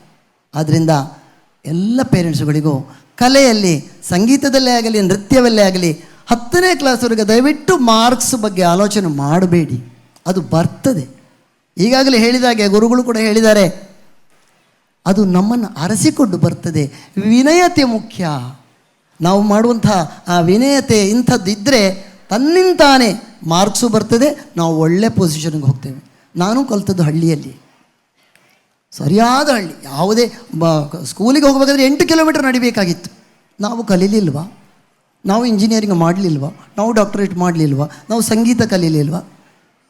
ಹಾಗಾದರೆ 1ನೇ ಕ್ಲಾಸ್ 2ನೇ ಕ್ಲಾಸಿಂದ ಟ್ಯೂಷನ್ ಬೇಕಾ? ನಾವು ಕಲ್ಲು ಹೊಡೆದೆ, ಮರಕ್ಕೆ ಕಲ್ಲು ಹೊಡೆದೆ, ಮಾವಿನಕಾಯಿಗೆ ಕಲ್ಲು ಹೊಡೆದು, ಪೇರೆಂಟ್ಸ್ಗಳ ಕೈಯಿಂದ ತಲೆಗೆ ಪೆಟ್ಟು ತಿಂದೇ ಬದುಕಿದವರು, ಪೆಟ್ಟು ತಿಂದೇ ಬದುಕಿದವರು. ಹಾಗಾದರೆ ನಮ್ಮದು ಎಲ್ಲೋ ಹೋಯಿತು? ಅದು ಇರ್ತದೆ, ನಮ್ಮ ರಕ್ತದಲ್ಲಿರುವುದು ಎಲ್ಲಿಗೂ ಹೋಗೋದಿಲ್ಲ. ಒಂದು ದಿನ ಈ ಬುದ್ಧಿ ಬಂದಾಗ, ಸಮಾಜದಲ್ಲಿ ನಾವು ಎದ್ದು ನಿಂತಾಗ ತನ್ನಿಂತಾನೇ ನಮಗೆಲ್ಲ ಗೊತ್ತಾಗ್ತದೆ, ಜ್ಞಾನ ಬರ್ತದೆ. ಯಾವುದು ಒಳ್ಳೆಯದು, ಯಾವುದು ಕೆಟ್ಟದು ಅಂತ ನಾವು ಡಿಸಿಷನ್ ಮಾಡ್ತೇವೆ. ಆದ್ದರಿಂದ ದಯವಿಟ್ಟು 10ನೇ ಕ್ಲಾಸ್ನವರೆಗೆ ವರಿ ಮಾಡಬೇಡಿ. ಮಕ್ಕಳನ್ನು ಯಾವ ಕಲೆ ಆಗಲಿ, ಸಂಗೀತ ನೃತ್ಯ ಅಂತ ಹೇಳೋದಿಲ್ಲ, ಯಾವ ಕಲೆಯೂ ಆಗ್ಬೋದು, ಆ ಕಲೆಗೆ ಹಾಕಿ ಬೇರೆಲ್ಲ ಕಲೀಲಿ. ಅವರು 10ರಿಂದ ನಂತರ ಅವರೇ ಕಲಿತಾರೆ, ನೀವು ಅವರಿಗೆ ಹೇಳುವುದೇ ಬೇಡ. ಧನ್ಯವಾದಗಳು ಅವಕಾಶ ಮಾಡಿಕೊಟ್ಟಿದ್ದಕ್ಕೆ. ನಮ್ಮ ಜೊತೆಗೆ ಉಪಸ್ಥಿತರಿರುವಂತಹ ಡಾಕ್ಟರ್ ಮಹೇಶ್ ಪದ್ಯಾಣ ಅವರಿಗೆ ಪರಕ್ಕಜೆ ಮನೆಯವರ ಪರವಾಗಿ ಗೌರವದ ಕಾಣಿಕೆಯನ್ನು ನೀಡಬೇಕಾಗಿ ನೃತ್ಯೋಪಾಸನ ಕಲಾ ಅಕಾಡೆಮಿಯ ಗುರುಗಳಾದಂತಹ ವಿದುಷಿ ಶಾಲಿನಿ ಆತ್ಮಭೂಷಣ್ ಅವರಲ್ಲಿ ಕೇಳಿಕೊಳ್ತಾ ಇದ್ದೇನೆ. ಧನ್ಯವಾದಗಳು ಸರ್. ನಮ್ಮ ಜೊತೆಗೆ ಉಪಸ್ಥಿತರಿರುವಂತಹ ಇನ್ನೋರ್ವರು ಶ್ರೀಯುತ ವೆಂಕಟಕೃಷ್ಣ ಶರ್ಮಾ, ಪ್ರಾಂಶುಪಾಲರು ಶ್ರೀ ಸತ್ಯಸಾಯಿ ಲೋಕಸೇವಾ ಪದವಿ ಪೂರ್ವ ಕಾಲೇಜು ಅಳಿಕೆ. ಸುದೀರ್ಘ ಅಧ್ಯಾಪನ ವೃತ್ತಿಯಲ್ಲಿ ತೊಡಗಿಕೊಂಡಿರುವಂತಹ ಶ್ರೀಯುತರು ಯಕ್ಷಗಾನ ತಾಳಮದ್ದಳೆ ಅರ್ಥಧಾರಿಯಾಗಿಯೂ ಕೂಡ ಕೆಲಸವನ್ನು ನಿರ್ವಹಿಸಿದರು. ಸರಳತೆ ಎಷ್ಟು ಅಂದರೆ ತಮ್ಮ ಪರಿಚಯ ಮಾತುಗಳಿಗಾಗಿ ಬೇಕು ಅಂದಾಗ 2 ಸಾಲುಗಳಲ್ಲಿ ನೀಡಿದಂಥವರು. ಅವರನ್ನು ಈ ಕಾರ್ಯಕ್ರಮಕ್ಕೆ ಗೌರವಪೂರ್ವಕವಾಗಿ ಸ್ವಾಗತಿಸ್ತಾ ಇದೀಗ ತಮ್ಮ ಮಾತುಗಳಿಗಾಗಿ.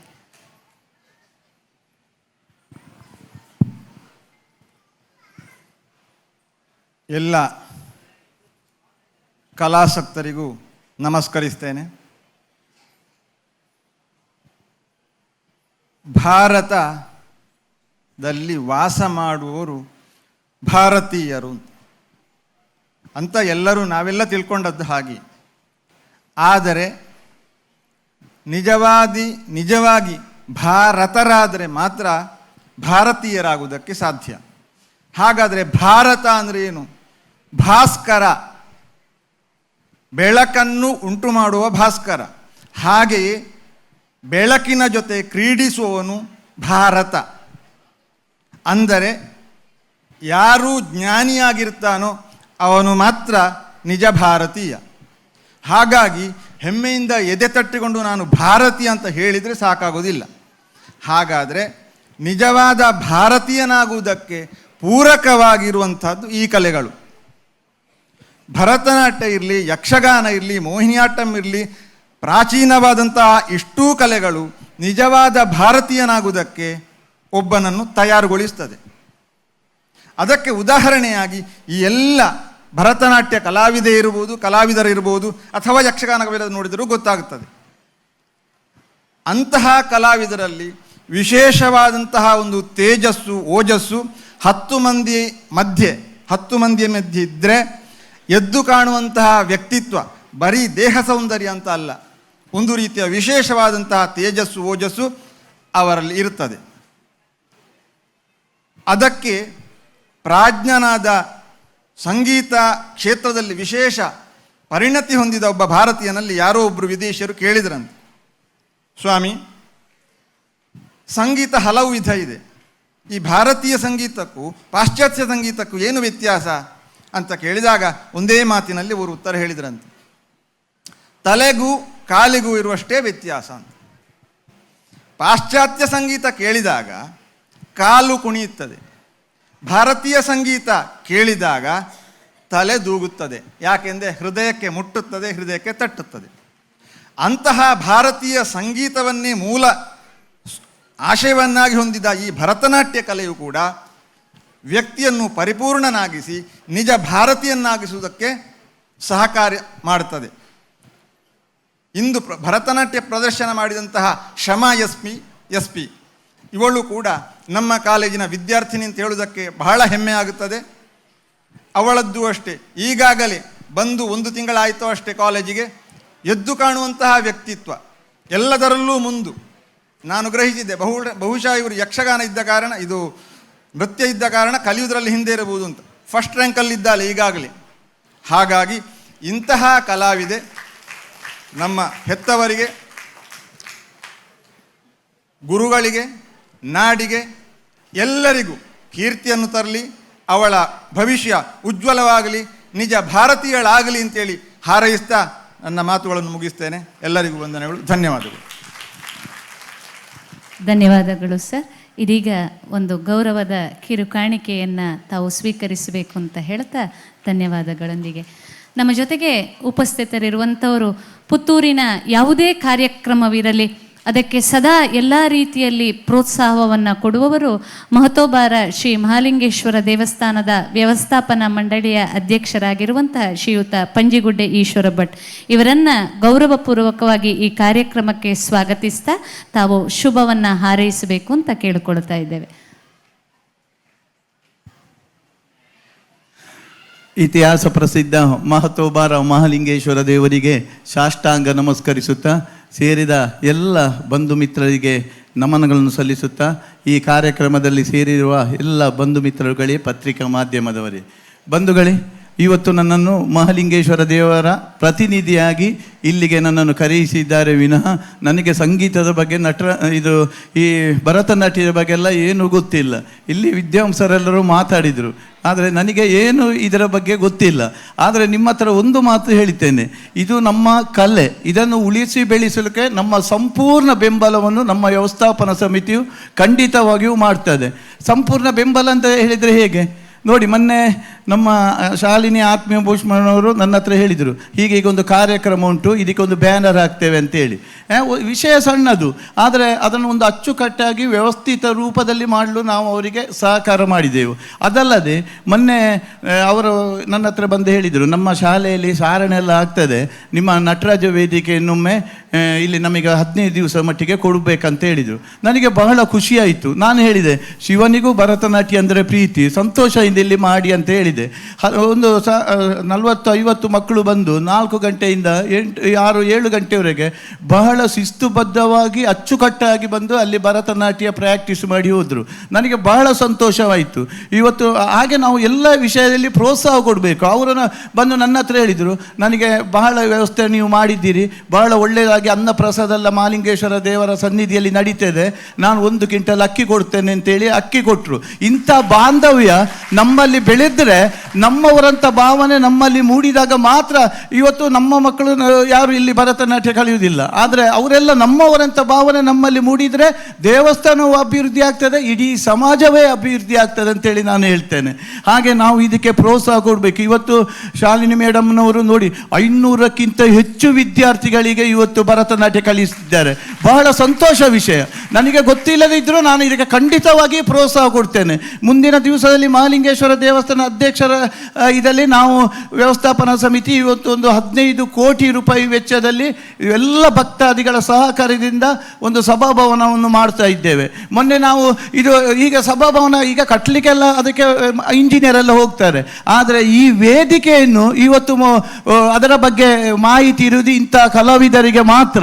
ಆಗ ನಾವು ಮೊನ್ನೆ ಕೇಳಿ ಆ ಶಾಲಿನಿ ಅಕ್ಕನನ್ನು ಕರೆಸಿದೆ, ಶಾಸಕರು ಆದ ಅಶೋಕ್ ಕುಮಾರ್ ಅವರು ಹೇಳಿದರು, ನಮಗೆಲ್ಲ ಅನುಭವ ಇಲ್ಲ ಈಶ್ವರ ಭಟ್ರೆ, ನೀವು ಕಲಾವಿದರನ್ನು ಕರೆಸಿ ಅವರಿಗೆ ಹೇಗೆ ಬೇಕು ಹಾಗೆ ಮಾಡಿಸಿ ಅಂತೇಳಿ ಹೇಳಿದರು.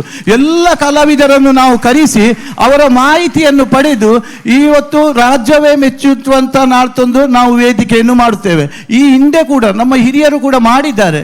ಇವತ್ತು ದಕ್ಷಿಣ ಕನ್ನಡ ಜಿಲ್ಲೆಯಲ್ಲಿ ಅತ್ಯಂತ ಹೆಚ್ಚು ಕಾರ್ಯಕ್ರಮ ನಡೆದ ವೇದಿಕೆ ಅಂದರೆ ಅದು ನಮ್ಮ ನಟರಾಜ ವೇದಿಕೆ. ಅದನ್ನು ತೆರವುಗೊಳಿಸಿದ್ದಾರೆ ಅಂತೇಳಿ ಯಾರು ಬೇಸರ ಮಾಡಬೇಡಿ. ಯಾಕೆಂದರೆ ಅಚ್ಚುಕಟ್ಟಾಗಿ ವ್ಯವಸ್ಥೆ ಅಂದರೆ ಹೇಗೆ ನೋಡಿ, ಇಂಥ ಸಣ್ಣ ಪುಟ್ಟ ಮಕ್ಕಳು ಬರಬೇಕು, ಅವರಿಗೆ ರೆಸ್ಟ್ ರೂಮ್ ಬೇಕು, ಅವರೆಲ್ಲ ನೋಡಿ ಇಲ್ಲಿ ನೆಲದಲ್ಲಿ ಕೂತಿದ್ದಾರೆ. ನಿಜವಾಗಿಯೂ ನನಗೆ ಬೇಸರ ಆಯಿತು. ಇದನ್ನೆಲ್ಲ ಖಂಡಿತವಾಗಿ ಪುತ್ತೂರಿನಿಂದ ಹೋಗಲಾಡಿಸ್ತೇವೆ. ಒಂದು ಅಚ್ಚುಕಟ್ಟಾದ ವ್ಯವಸ್ಥಿತ ರೂಪದ ವೇದಿಕೆಯನ್ನು ಖಂಡಿತವಾಗಿ ಮುಂದಿನ ದಿನದಲ್ಲಿ ಮಾಡುತ್ತೇವೆ. ಅದಕ್ಕೆಲ್ಲ ನಿಮ್ಮ ಸಹಕಾರವನ್ನು ಕೊಡಬೇಕು. ನೀವೆಲ್ಲರೂ ಈ ಜೀರ್ಣೋದ್ಧಾರ ಕೆಲಸಗಳಲ್ಲಿ ಎಲ್ಲರೂ ಭಾಗಿಯಾಗಬೇಕು. ಇನ್ನು ನಮ್ಮ ಭವಿಷ್ಯ ಆಯಿತು, ನನಗೆ 57 ವರ್ಷ ಆಯಿತು, ತಲೆಲ್ಲ ಕೂದಲೆಲ್ಲ ಹೋಗಿದೆ. ಆದರೆ ಈ ಮುಂದಿನ ಮಕ್ಕಳ ಭವಿಷ್ಯ ಉಜ್ವಲವಾಗಿರಬೇಕೆಂಬ ಒಂದೇ ಉದ್ದೇಶದಿಂದ ನಾವು ಒಳ್ಳೆ ಕೆಲಸ ಕಾರ್ಯವನ್ನು ದೇವಸ್ಥಾನದಲ್ಲಿ ಮಾಡ್ತೇವೆ. ಎಲ್ಲ ಕಲಾವಿದರಿಗೆ ಒಂದು ಅಚ್ಚುಕಟ್ಟಾದ ಒಂದು ವ್ಯವಸ್ಥಿತ ಒಂದು ವೇದಿಕೆಯನ್ನು ಮುಂದಿನ ದಿನಗಳಲ್ಲಿ ನಿರ್ಮಿಸುತ್ತೇವೆ. ಈಗ ಉದಯಣ್ಣನ ಮಗಳು ಶಮ ಇವತ್ತು ರಂಗ ಪ್ರವೇಶವನ್ನು ಇವತ್ತು ಮಾಡಲಿದ್ದಾರೆ. ಅವರಿಗೆ ಆ ಮಹಾಲಿಂಗೇಶ್ವರ ದೇವರು ಆರೋಗ್ಯ, ಭಾಗ್ಯ, ನೆಮ್ಮದಿಯ ಜೀವನವನ್ನು ಕರುಣಿಸಲಿ. ಮುಂದಿನ ಅವರು ನಮ್ಮ ಮಗಳು, ನಮ್ಮೆಲ್ಲರ ಮಗಳು. ಅವರಿಗೆ ರಾಷ್ಟ್ರ ಮಟ್ಟದಲ್ಲಿ ಕೀರ್ತಿ ಬಂದರೆ ನಮ್ಮ ಪುತ್ತೂರಿಗೆ ಕೀರ್ತಿ. ಮಹಾಲಿಂಗೇಶ್ವರ ದೇವರ ಈ ಮಣ್ಣಲ್ಲಿ ಹುಟ್ಟಿದ ಮಗಳಿಗೆ ಒಳ್ಳೆಯ ಭವಿಷ್ಯವನ್ನು ಹಾರೈಸುತ್ತಾ ರಾಷ್ಟ್ರ ಮಟ್ಟದಲ್ಲಿ ಅವರು ಮಿನುಗುವಂತೆ ಆಗಲಿ. ಮಹಾಲಿಂಗೇಶ್ವರ ದೇವರು ಆರೋಗ್ಯ, ಭಾಗ್ಯ, ನೆಮ್ಮದಿಯ ಜೀವನವನ್ನು ಎಲ್ಲ ಕಲಾವಿದರಿಗೆ ಕೊಡಲಿ. ಹಾಗೆ ಇನ್ನೂ ಕೂಡ ಇನ್ನೂ ಹೆಚ್ಚಿನ ವಿದ್ಯಾರ್ಥಿಗಳನ್ನು ಹುಟ್ಟಿಸಿ ಇನ್ನೂ ವಿದ್ಯಾರ್ಥಿಗಳಿಗೆ ಇನ್ನೂ ಪ್ರೋತ್ಸಾಹ ಕೊಡುವ, ಅವರಿಗೆ ಭರತನಾಟ್ಯ ಕಲಿಸುವಂಥ ಒಂದು ಶಕ್ತಿಯನ್ನು ಶಾಲಿನಿ ಆತ್ಮಭೂಷಣರಿಗೆ ನೀಡಲಿ. ಅಕ್ಕ, ನಿಮ್ಮೊಂದಿಗೆ ಯಾವಾಗಲೂ ನಾವು ಇದ್ದೇವೆಂದು ಹೇಳುತ್ತಾ ನನ್ನೆರಡು ಮಾತನ್ನು ಮುಗಿಸ್ತೇನೆ. ಜೈ ಹಿಂದ್, ಜೈ ಕರ್ನಾಟಕ.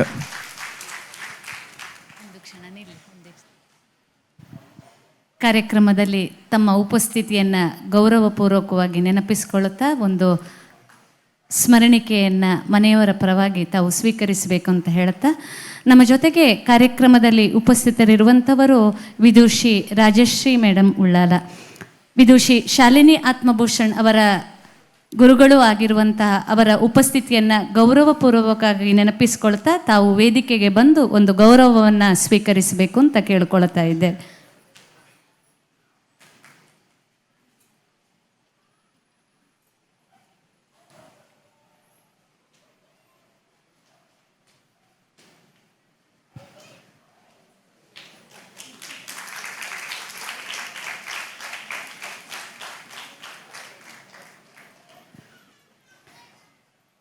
ಪರಕಜೆಯ ಮನೆಯವರ ಆಶಯದಂತೆ ಅವರ ಮನೆತನಕ್ಕೆ ಪುರೋಹಿತರಾಗಿರುವಂತಹ ವೈದಿಕ ಪುರೋಹಿತರಾಗಿರುವಂತಹ ಅಮೈ ಕುಮಾರ ಸುಬ್ರಹ್ಮಣ್ಯ ಭಟ್ ತಾವು ಕೂಡ ವೇದಿಕೆಗೆ ಬಂದು ಒಂದು ಗೌರವವನ್ನು ಸ್ವೀಕರಿಸಬೇಕು ಅಂತ ಕೇಳಿಕೊಳ್ತಾ ಇದ್ದೇವೆ.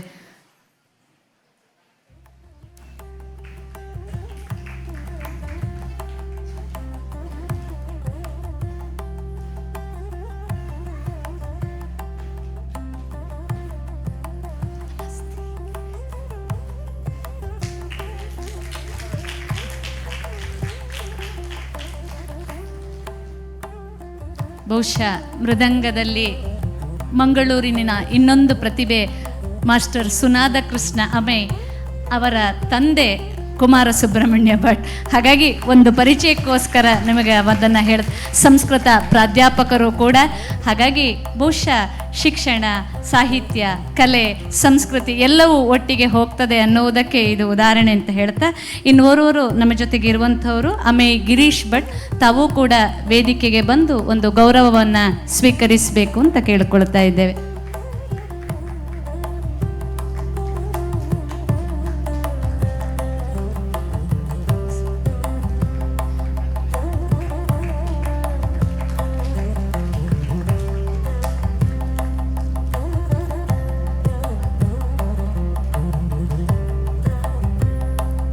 ಇದೀಗ ಅತ್ಯಂತ ಪ್ರಮುಖ ಘಟ್ಟಕ್ಕೆ ನಾವು ಬಂದಿದ್ದೇವೆ. ಒಂದು ವಿದ್ಯಾರ್ಥಿಯನ್ನು ತಯಾರು ಮಾಡುವುದಕ್ಕೆ ಹೆತ್ತವರು ಎಷ್ಟು ಶ್ರಮವನ್ನು ಪಡ್ತಾರೋ ಬಹುಶಃ ಗುರುಗಳು ಕೂಡ ಅಷ್ಟೇ ಶ್ರಮವನ್ನು ಪಡ್ತಾರೆ. ಒಂದು ಗುರುವಿನ ಪರಿಪೂರ್ಣತೆ ಯಾವಾಗ ಆಗ್ತದೆ ಅಂದರೆ ಶಿಷ್ಯ ಪ್ರಬುದ್ಧವಾಗಿ ಬೆಳೆದು ನಿಂತಾಗ. ಆ ದೃಷ್ಟಿಯಿಂದ ಶಮಾ PS ಇವತ್ತು ಭರತನಾಟ್ಯ ರಂಗಪ್ರವೇಶವನ್ನು ಮಾಡಿರುವಂಥ ಕಲಾವಿದೆ. ತಾನು ಇಷ್ಟು ಎತ್ತರಕ್ಕೆ ಏರಬೇಕಾದ್ರೆ ಏರಿದ ಎತ್ತರ ಇನ್ನಷ್ಟು ಇದೆ, ಏರಬೇಕಾದ ಎತ್ತರ ಮತ್ತಷ್ಟು ಇದೆ.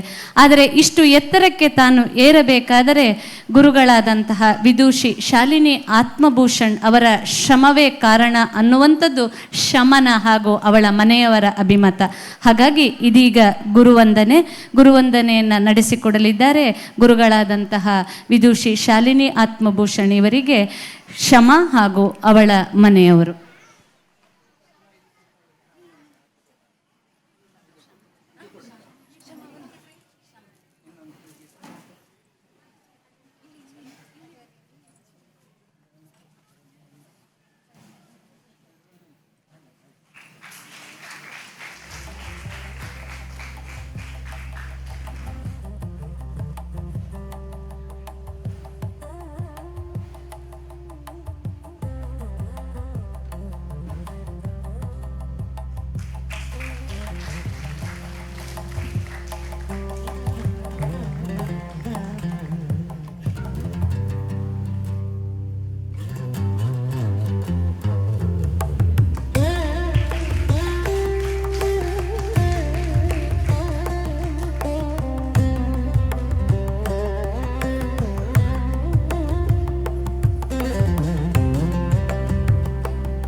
ಒಂದು ಬಾರಿ ಶಮನ ತಂದೆ ಉದಯನಾರಾಯಣ ಭಟ್ ಹಾಗೂ ತಾಯಿ ಅಶ್ವಿನಿ ಅವರು ವೇದಿಕೆಗೆ ಬರಬೇಕು. ಎಷ್ಟು ಸರಳತೆ ಅಂದರೆ ಆಗದಿಂದ ನಾವು ಅವರು ಒಮ್ಮೆ ವೇದಿಕೆಗೆ ಬನ್ನಿ ಅಂತ ಕರೀತಾ ಇದ್ದೇವೆ. ಆದರೆ ಅವರು ಹೇಳ್ತಾರೆ, ಎಲ್ಲ ಅತಿಥಿಗಳನ್ನು ಆಹ್ವಾನಿಸ್ತಾ ಇರುವಂಥ ನಾವುಗಳು ಅಲ್ಲಿ ಅತಿಥಿಗಳನ್ನು ಸ್ವಾಗತಕ್ಕೆ ನಿಲ್ಲಬೇಕು ಅಂತ. ನಮ್ಮ ಒತ್ತಾಯದ ಮೇರೆಗೆ ಅವರು ವೇದಿಕೆಗೆ ಬಂದಿದ್ದಾರೆ.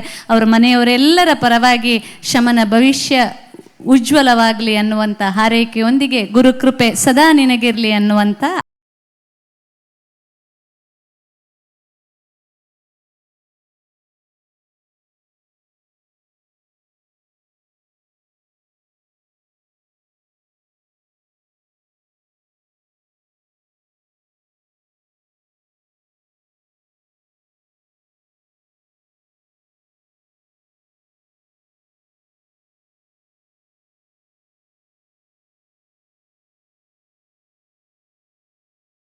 ಗುರುಗಳಿಂದ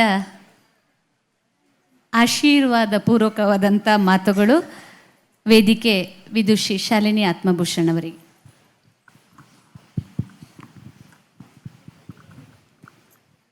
ಶ್ರೀ ಗುರುಭ್ಯೋ ನಮಃ. ಅಜ್ಞಾನ ತಿಮಿರಾಂಧಸ್ಯ ಜ್ಞಾನಾಂಜನ ಶಲಾಕಾಯ ಚಕ್ಷುರ್ನಿಮೀಲಿತಂ ಯೇನ ತಸ್ಮೈ ಶ್ರೀ ಗುರವೇ ನಮಃ.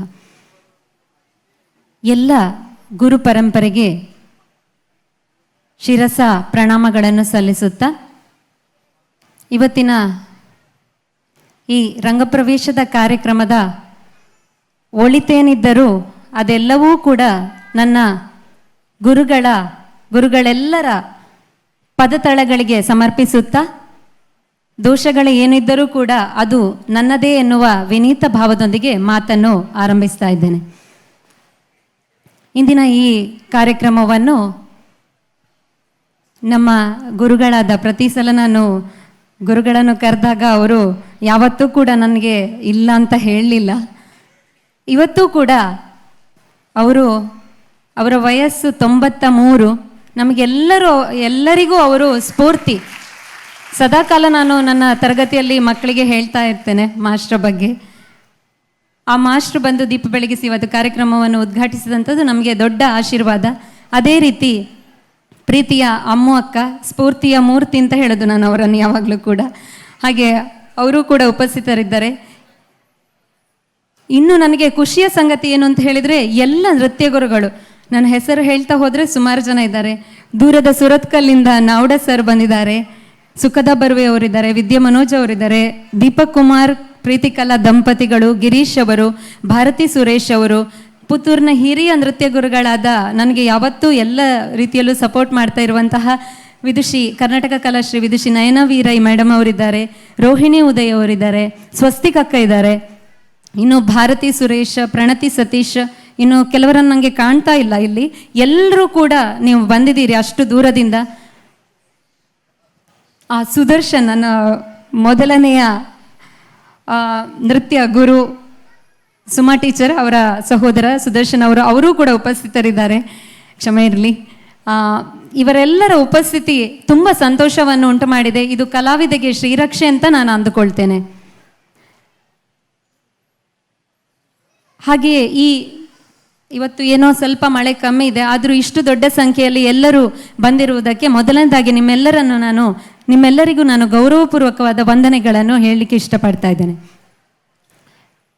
ಶಮ ನೃತ್ಯ ತರಗತಿಗೆ ಸೇರಿದ್ರ ಬಗ್ಗೆ ಒಂದು ಸ್ವಾರಸ್ಯ ಒಂದು ಕಥೆ ಇದೆ. ಅವಳು 1ನೇ ಕ್ಲಾಸಲ್ಲಿ ಯಕ್ಷಗಾನ ತರಗತಿಗೆ ಹೋಗ್ತಾ ಇದ್ಲು. ಅಷ್ಟಾಗುವಾಗ ಅವಳ ಅಮ್ಮನಿಗೆ ಈ ಯಕ್ಷಗಾನಕ್ಕೆ ಪೂರಕವಾಗಿ ಭರತನಾಟ್ಯ ಕಲಿತ್ರೆ ಒಳ್ಳೇದು ಅಂತ ಅನ್ನಿಸ್ತು. ಹಾಗೆ ಅಪ್ಪನೊಂದಿಗೆ ಡಿಸ್ಕಸ್ ಮಾಡಿದ್ರಂತೆ. ಇದು ನನಗೀಗ ಸದ್ಯ ಗೊತ್ತದದು ಈ ಕಥೆ. ಡಿಸ್ಕಸ್ ಮಾಡಿ ಆಗುವಾಗ ಡ್ಯಾನ್ಸಿಗೆ ಸೇರಿಸೋದು ಅಂತ ಆಯಿತು. ಎಲ್ಲಿ ಸೇರಿಸೋದು ಅಂತ ಆಯಿತು. ಅಪ್ಪ ಹೇಳಿದ್ರಂತೆ, ನಮ್ಮ ರಿಲೇಷನ್ ಅವರು ಪರಕ್ಕಜ್ಜೆ ಮನೆತನ, ಅವರ ಫ್ಯಾಮಿಲಿ ರಿಲೇಷನ್ನ ಒಬ್ಬರು ಟೀಚರ್ ಇದ್ದಾರೆ, ಅವ್ರ ಹತ್ರ ಸೇರಿಸೋದು ಅಂತ ಹೇಳಿ ಅಪ್ಪ ಮಾತಾಡಿ ಆಗಿತ್ತು. ಅಮ್ಮ ಅವಳ ಕ್ಲಾಸ್ಮೇಟ್ ಕೈಯಿಂದ ನನ್ನ ನಂಬರ್ ತಗೊಂಡು ನನಗೆ ಕಾಲ್ ಮಾಡಿ ಆಗಿತ್ತು. ಹಾಗೆ ಅಪ್ಪನಿಗೂ ಅಮ್ಮನಿಗೂ ಸ್ವಲ್ಪ ಜೋರು ಮಾತುಕತೆ ಆಯ್ತಂತೆ. ನಾನು ಹೇಳಿದಲ್ಲೇ ಸೇರಿಸೋದು ಅಂತ ಅಪ್ಪ, ನಾನು ಹೇಳಿದಲ್ಲೇ ಸೇರಿಸೋದು ಅಂತ ಅಮ್ಮ. ಕೊನೆಗೆ ಅಮ್ಮ ಹೇಳಿದಲ್ಲಿಂತ ನಿಶ್ಚಯ ಆಗಿ ಬಂದರು ನನ್ನ ಹತ್ರ. ನೋಡಿದರೆ ಅಪ್ಪ ಮತ್ತು ಅಮ್ಮ ಇಬ್ಬರು ಹೇಳಿದವರು ನಾನೇ. ಬಹುಶಃ ಅವಳಿಗೆ ನನ್ನ ಶಿಷ್ಯ ಆಗುವ ಯೋಗ ಇತ್ತು ಅಂತ ಕಾಣ್ತದೆ. ಹೀಗೆ ಅವಳು 2ನೇ ತರಗತಿಯಿಂದ ನನ್ನ ಹತ್ರ ನೃತ್ಯ ತರಗತಿಗೆ ಬಂದದ್ದು. 4ನೇ ತರಗತಿ ಅವಳು ತಲುಪೋ ಅಷ್ಟರಲ್ಲಿ ಕೊರೋನಾ ಬಂತು. ಆವಾಗ ನಾನು ಆನ್ಲೈನ್ ಕ್ಲಾಸ್ ಮಾಡ್ತಾ ಇದ್ದೆ. ಈ ಹುಡುಗಿ ಎಷ್ಟು ನಿಷ್ಠೆಯಿಂದ ತರಗತಿ ಅವಳು ನಾನು ಕಲಿಸುವಾಗ ಅದನ್ನು ಗಮನಿಸ್ತಾ ಇದ್ಲು ಅಂತ ಹೇಳಿದರೆ, ಚಿಕ್ಕವಳಾದರೂ ಕೂಡ ತುಂಬ ಶಾರ್ಪ್ ಇದ್ಲು ಅವಳು. ನಾನು ಕೊರೋನಾ ಟೈಮಲ್ಲಿ ಆನ್ಲೈನ್ ಕ್ಲಾಸ್ ಮಾಡುವಾಗ ಅವಳನ್ನು ಒಂದ್ಸಲ ಮನೆಗೆ ಕರೆಸಿ ಎಲ್ಲ ಅಡವುಗಳನ್ನು, ದಶವಿಧ ಅಡವು, ಇತರ ಅಡವುಗಳನ್ನು ಅವಳ ಹತ್ರವೇ ರೆಕಾರ್ಡ್ ಮಾಡಿ, ಅಂದರೆ ಅವಳನ್ನು ನಿಲ್ಲಿಸಿ ರೆಕಾರ್ಡ್ ಮಾಡಿ ಕಳಿಸಿದ್ದೆ. ಅಂದರೆ ಅವಳು ಆವಾಗವೇ 4ನೇ ತರಗತಿಯಲ್ಲಿ ಇರುವಾಗವೇ ಅವಳು ಅಷ್ಟು ಒಂದು ತಾಳಜ್ಞಾನ ಇರ್ಬೋದು, ಅಂಗಶುದ್ಧತೆ ಇರ್ಬೋದು, ತುಂಬ ನೀಟಾಗಿತ್ತು. ಆವಾಗವೇ ನಾನು ಅಂದ್ಕೊಂಡಿದ್ದೆ ಈ ಹುಡುಗಿ ಮುಂದೆ ಒಂದು ದಿನ ಒಳ್ಳೆಯ ಭರವಸೆಯ ಕಲಾವಿದೆ ಆಗ್ತಾಳೆ ಅಂತ ಹೇಳಿ. ಹಾಗೆ ಅವಳೀಗ ಜೂನಿಯರ್ ಸೀನಿಯರ್ ಮುಗಿಸಿ ಇನ್ನೂ ಪ್ರಿವಿದ್ವತ್ ಪರೀಕ್ಷೆಯನ್ನು ಬರಿಬೇಕಷ್ಟೇ. ಹಾಗೆ ಏನೂ ತಪ್ಪು ಮಾಡಿದರೂ ಕೂಡ ಎಲ್ಲ ನೃತ್ಯ ಗುರುಗಳಲ್ಲಿ ಕೇಳಿಕೊಳ್ತಾ ಇರೋದು ಕ್ಷಮೆ ಇರಲಿ ಅಂತ ಹೇಳಿ. ಇನ್ನು ಅವಳು ಕಲಿಯುವಂಥದ್ದು ಅಪಾರ ಇದೆ. ಇನ್ನು ಅದೇ ಈ ರಂಗಪ್ರವೇಶ ಅಂತ ನಾನು ಅವಳ ತುಂಬ ಜನರಿಗೆ ಇದು ಪ್ರಶ್ನೆ ಇದೆ, ಯಾಕೆ ರಂಗಪ್ರವೇಶ ಮಾಡಬೇಕು ಅಂತ, ಇಷ್ಟು ಖರ್ಚು ಮಾಡಿ ಮಾಡಬೇಕಂತ. ಒಬ್ಬ ಕಲಾವಿದೆ ಏಕ ವ್ಯಕ್ತಿ ಪ್ರದರ್ಶನವನ್ನು ನೀಡಬೇಕು ಅಂತ ಆದರೆ, ಆ ಕರೆಕ್ಷನ್ಸ್ ಅಂಥದ್ದು ಆಗಬೇಕಾದ್ರೆ, ಕಾನ್ಫಿಡೆನ್ಸ್ ಬರಬೇಕಾದ್ರೆ ಇಂಥ ರಂಗಪ್ರವೇಶಗಳು ಮಕ್ಕಳಿಗೆ ತುಂಬ ಒಂದು ಪುಷ್ಟಿಯನ್ನು ಕೊಡ್ತವೆ. ಆದ್ದರಿಂದ ಈ ರಂಗಪ್ರವೇಶ ಕಾರ್ಯಕ್ರಮ ಅವರಿಗೆ ತುಂಬ ಮುಂದಿನ ನೃತ್ಯ ಪಯಣವನ್ನು ಮುಂದುವರಿಸೋದ್ರಲ್ಲಿ ಹೆಲ್ಪ್ ಆಗ್ತದೆ ಅಂತ ನನ್ನ ಅನಿಸಿಕೆ. ಇನ್ನು ಈ ರಂಗಪ್ರವೇಶವನ್ನು ಮಾಡೋದು ಅಂತ ಹೇಳಿ ನಾನು ಮಾಡ್ಬೋದು, ಅವಳು ಮಾಡುವಂತಹ ಕೆಪಾಸಿಟಿ ಅವಳಿಗೆ ಉಂಟು ಅಂತ ಅಪ್ಪ ಅಮ್ಮನ ಹತ್ರ ಹೇಳಿದಾಗ ಅವರಿಗೆ ಅವಳ ಬಗ್ಗೆ ನಂಬಿಕೆ ಇರಲಿಲ್ಲ. ಅವರಂತೂ ಇಲ್ಲ ಇವಳು ತುದಿ ತಲುಪಿಸ್ತಾಳ ಅಂತ ಯಾವಾಗಲೂ ನನ್ನ ಹತ್ರ ಕ್ವಶನ್ ಕೇಳ್ತಾ ಇದ್ಲು. ನಾನು ಹೇಳಿದೆ ಖಂಡಿತ ಮಾಡ್ತಾಳೆ ಅವಳು, ನಾನು ಹೇಳಿದರೆ ಮಾಡ್ತಾಳೆ ಅಂತ. ಹಾಗೆ ತರಗತಿ ಆರಂಭ ಆಯಿತು. ತುಂಬ ನಿಷ್ಠೆಯಿಂದ ಅವಳು ತರಗತಿಗೆ, ಅವಳೀಗ ಫಸ್ಟ್ PU ಸೈನ್ಸ್ ಅಳಿಕೆಯಲ್ಲಿ ಓದ್ತಾ ಇದ್ದಾಳೆ, ಸೈನ್ಸ್ ಸ್ಟೂಡೆಂಟ್. ನೀಟಿನ ಸ್ಪೆಷಲ್ ಕೋಚಿಂಗ್ ಕ್ಲಾಸ್ ಇದೆ. ಈ ಎಲ್ಲದರ ಮಧ್ಯೆ ಕೂಡ ಅವಳು ಪ್ರತಿ ದಿವಸ 5:15 ನಮ್ಮ ಮನೆಗೆ ಬರ್ತಾ ಇದ್ಲು. ನಾನು ಸಂಜೆ ತರಗತಿ ನನ್ನ ರೆಗ್ಯುಲರ್ ಕ್ಲಾಸ್ ಮುಗಿಸಿ ಅವಳಿಗೆ 7:00 ತರಗತಿ ಶುರು ಮಾಡ್ತಾ ಇದ್ದೆ. ನಮ್ಮ ತರಗತಿ ಮುಗಿಯುವಾಗ 9:30 10 ಗಂಟೆ ಇತ್ತು. ಆದರೆ ಅಷ್ಟು ಹೊತ್ತು ಕೂಡ ಅವಳು ತುಂಬ ಸಾವಧಾನದಿಂದ ತಾಳ್ಮೆಯಿಂದ ಕೂತು ನಂತರ ಪಾಠವನ್ನು ಕಲಿತುಕೊಂಡು, ಎಷ್ಟೋ ದಿವಸ ನಾನು ಅವಳಿಗೆ ಬೆಳಿಗ್ಗೆ 5 ಗಂಟೆಗೆ ಕೂಡ ತರಗತಿ ಮಾಡಿದ್ದೇನೆ. ಅಷ್ಟು ಡೆಡಿಕೇಶನ್ ಇರುವಂತಹ ಹುಡುಗಿ. ಇನ್ನೊಂದು ನನಗೆ ಫಸ್ಟ್ ಬಹುಶಃ ಅವಳ ಮನೆ ಬಿಟ್ಟು ನಿಂತದ್ದು ಅಂತ ಹೇಳಿದರೆ ಇಷ್ಟು ವರ್ಷಗಳಲ್ಲಿ ಇದುವೇ ಮೊದಲಂತೆ. ಅವಳ ಅಮ್ಮ ಹೇಳ್ತಾ ಇದ್ರು. ಈಗ ಹೇಗಾಗಿದೆ ಅಂತ ಹೇಳಿದರೆ ಅವಳ ಮನೆಗೆ ಹೋಗಲಿಕ್ಕೆ ಕೇಳ್ತಾ ಇಲ್ಲ. ಅವಳ ಅಮ್ಮನಿಗೆ ತುಂಬ ಹೆದರಿಕೆ ಇತ್ತು, ಅವಳು ಇಲ್ಲಿ ನಿಲ್ತಾಳೆ, ಹೇಗೆ ಅಡ್ಜಸ್ಟ್ ಆಗ್ತಾಳೆ ಅಂತ. ನನಗೆ ಸಹ ಸ್ವಲ್ಪ ಭಯ ಇತ್ತು. ಬಟ್ ಈಗ ಅವಳು ಇಲ್ಲಿಂದ ಇವತ್ತು ಸಹ ಈಗ ಹೋಗೋದಿಲ್ಲ ಅಂತ ಈಗಾಗಲೇ ಹೇಳಿ ಆಗಿದೆ ಅವಳು. ಹಾಗೆ ಅಂದರೆ ಅಷ್ಟು ಆತ್ಮೀಯತೆಯನ್ನು ಇದು ಉಂಟು ಮಾಡಿದಾಳೆ ಅವಳು. ಅವಳಿಗೆ ನಮ್ಮ ಮನೆಯಲ್ಲಿ ಅಷ್ಟು ಖುಷಿಯಾಗಿದೆ. ಇನ್ನು ಶಮನ ತಂದೆ ತಾಯಿ ಹಾಗೂ ಮನೆಯವರ ಬಗ್ಗೆ ನಾನು ಹೇಳದಿದ್ರೆ ಖಂಡಿತ ತಪ್ಪಾಗ್ತದೆ. ಒಂದು ಶಿಸ್ತಿನ ಒಂದು ಫ್ಯಾಮಿಲಿ ಅಂತ ಹೇಳ್ಬೋದು. ಎಲ್ಲ ಅವರ ಹಿರಿಯರು, ಅಜ್ಜ ಅಜ್ಜಿ, ತಂದೆ ತಾಯಿ, ಚಿಕ್ಕಪ್ಪ ಚಿಕ್ಕಮ್ಮ ಎಲ್ಲರೂ ಕೂಡ ಇಲ್ಲಿ. ಈಗ ನೀವು ಈಗಾಗಲೇ ನೋಡಿದ್ರಿ ವೇದಿಕೆಯಲ್ಲಿ ಅವರು ಯಾವತ್ತೂ ಎದುರು ಬರಲಿಕ್ಕೆ ನಾನು ಅವರಿಗೆ ಒಂದು ಕಾಲೊಂದು ಹಿಡಿಲಿಲ್ಲ, ಅಷ್ಟು ಅವರನ್ನು ಒತ್ತಾಯ ಮಾಡಿದೆ ಬನ್ನಿ ವೇದಿಕೆಗೆ ಅಂತ. ಅವರು ವೇದಿಕೆಯ ಹಿಂದೆ ಮಾತ್ರ, ಉದಯಣ್ಣ ಅಂತೂ ಯಾವ ಇದರಲ್ಲೂ ಮಾಸ್ಟರ್ ಮೈಂಡ್ ಈ ಇಡೀ ಕಾರ್ಯಕ್ರಮದ ಅವರೇ, ಬಟ್ ಅವರು ಎಲ್ಲಿಯೂ ಕಾಣಿಸ್ಕೊಳ್ಳೋದಿಲ್ಲ ಶಮನ ಅಪ್ಪ. ಹಾಗೆ ಎಲ್ಲ ವಿಷಯಗಳನ್ನು ಕೂಡ ಅವರು ಪೌರೋಹಿತ್ಯವನ್ನು ನಿರ್ವಹಿಸುವ ಕಾರಣ ಅವಳ ಅಮ್ಮ ಅಶ್ವಿನಿ ಅಕ್ಕ ಕೂಡ, ನಾನು ಅವ್ರ ಹತ್ರ ಹೇಳಿದೆ ಎಂತ ಅಂತ ಹೇಳಿದರೆ, ಅವ್ರು ಎಷ್ಟು ಅಚ್ಚುಕಟ್ಟು ಅಂತ ಹೇಳಿದರೆ ಪ್ರತಿ ಒಂದು ವಿಷಯವನ್ನು ಕೂಡ ಪಾಯಿಂಟ್ ಮಾಡಿ ಬರೆದು ಒಂದು ವ್ಯವಸ್ಥೆಯನ್ನು ಮಾಡುವಂತಹ ಅಶ್ವಿನಿ ಅಕ್ಕ. ತಮಾಷೆಗೆ ಅವ್ರ ಹತ್ರ ಹೇಳ್ತಾ ಇದ್ದೆ, ಖಂಡಿತ ನೆಕ್ಸ್ಟಿನ ರಂಗಪ್ರವೇಶಕ್ಕೆ ಏನೇನು ಬೇಕು ಅಂತ ಹೇಳಿದ್ರೆ ನಿಮ್ಮ ಹತ್ರ ಕೇಳ್ತೇನೆ ಅಂತ. ಒಂದು 4 ಬ್ಯಾಗ್ ಇದ್ದರೆ ಅದರಲ್ಲಿ ಆ ಬ್ಯಾಗಲ್ಲಿ ಏನೇನು ಇದೆ ಅಂತ ಹೇಳೋದನ್ನು ಸಹ ಲಿಸ್ಟ್ ಮಾಡಿ ಇಟ್ಟಿದ್ದಾರೆ. ಯಾವ್ದು ಅವಳಿಗೆ ನೆನಪು ಮಾಡಬೇಕು ಆ ವಿಷಯಗಳನ್ನೆಲ್ಲ ಲಿಸ್ಟ್ ಮಾಡಿ, ಅಷ್ಟು ಅಚ್ಚುಕಟ್ಟುತನ ಅಶ್ವಿನಿ ಅಕ್ಕನದ್ದು. ಹಾಗೆ ನನಗೆ ಈ ರಂಗಪ್ರವೇಶದ ತಯಾರಿ ಏನೂ ಕಷ್ಟ ಅಂತ ಯಾವತ್ತೂ ಅನಿಸ್ಲಿಲ್ಲ. ನನಗೆ ಒಂದೇ ವಿಷಯ ಕಷ್ಟ ಅಂತ ಅನಿಸಿದ್ದು, ಒಂದು ಶಮನದ್ದು ತಿನ್ನುವ ವಿಷಯ.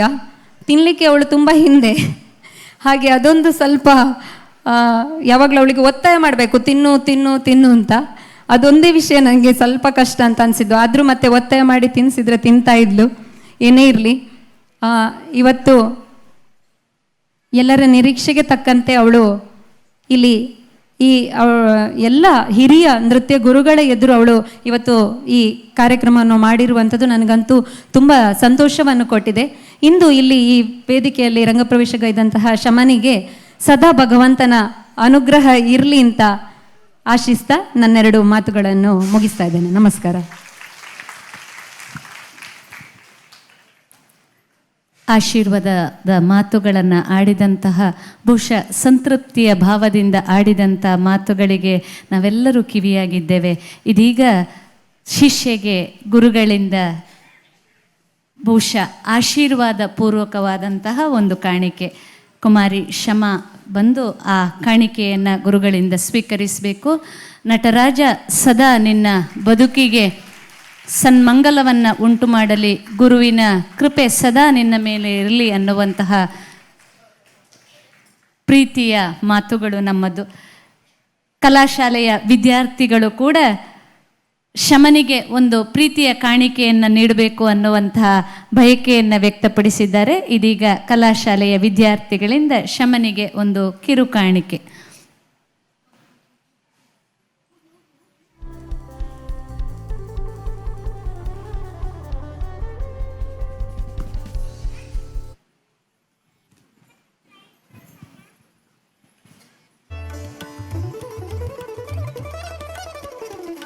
ಬಹುಶಃ ಇವೆಲ್ಲ ವಿದ್ಯಾರ್ಥಿಗಳನ್ನು ನೋಡಿದಾಗ ಅನಿಸುವುದು ಇಷ್ಟೇ, ಅದು ಹಿಂಬದಿಯಲ್ಲಿ ಇರಲಿ, ಮುಂಬದಿಯ ಕಾರ್ಯಕ್ರಮ ಇರಲಿ, ಎಲ್ಲರೂ ಕೂಡ ತಮ್ಮದೇ ಕಾರ್ಯಕ್ರಮ ಅನ್ನುವ ರೀತಿಯಲ್ಲಿ ಅದನ್ನು ಸಂಭ್ರಮಿಸ್ತಾರೆ. ಅಷ್ಟು ಸಂಭ್ರಮ ಈ ಎಲ್ಲ ಸಹ ಬಂಧುಗಳಲ್ಲಿ ನಾವು ಕಾಣಬಹುದು. ನಿಮ್ಮೆಲ್ಲರ ಬದುಕು ಕೂಡ ಉಜ್ವಲವಾಗಲಿ ಅನ್ನುವ ಆಶಯ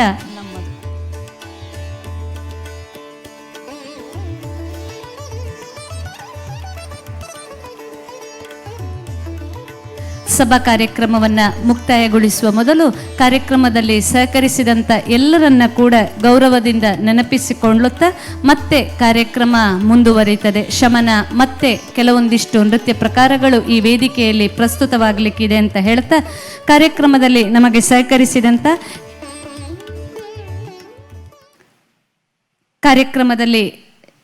ಸಹಕರಿಸಿದಂಥ ಎಲ್ಲರನ್ನ ನೆನಪಿಸಿಕೊಳ್ಳುವ ಈ ಸಂದರ್ಭದಲ್ಲಿ ಶಮ ವಿಶೇಷವಾಗಿ ಈ ಸಂದರ್ಭದಲ್ಲಿ ತನ್ನನ್ನು ಬೆಳೆಸಿದಂತಹ ಗುರುಗಳು, ಪ್ರೋತ್ಸಾಹಿಸಿದಂಥ ಸಂಸ್ಥೆ ಮತ್ತು ಬೆನ್ನೆಲುಬಾಗಿ ನಿಂತಹ ಮನೆಯವರು, ಇವರೆಲ್ಲರ ಪರವಾಗಿ 1-2 ಮಾತುಗಳನ್ನು ಆಡಬೇಕು ಅನ್ನುವಂತಹ ಬಯಕೆಯನ್ನು ವ್ಯಕ್ತಪಡಿಸಿದ್ದಾಳೆ.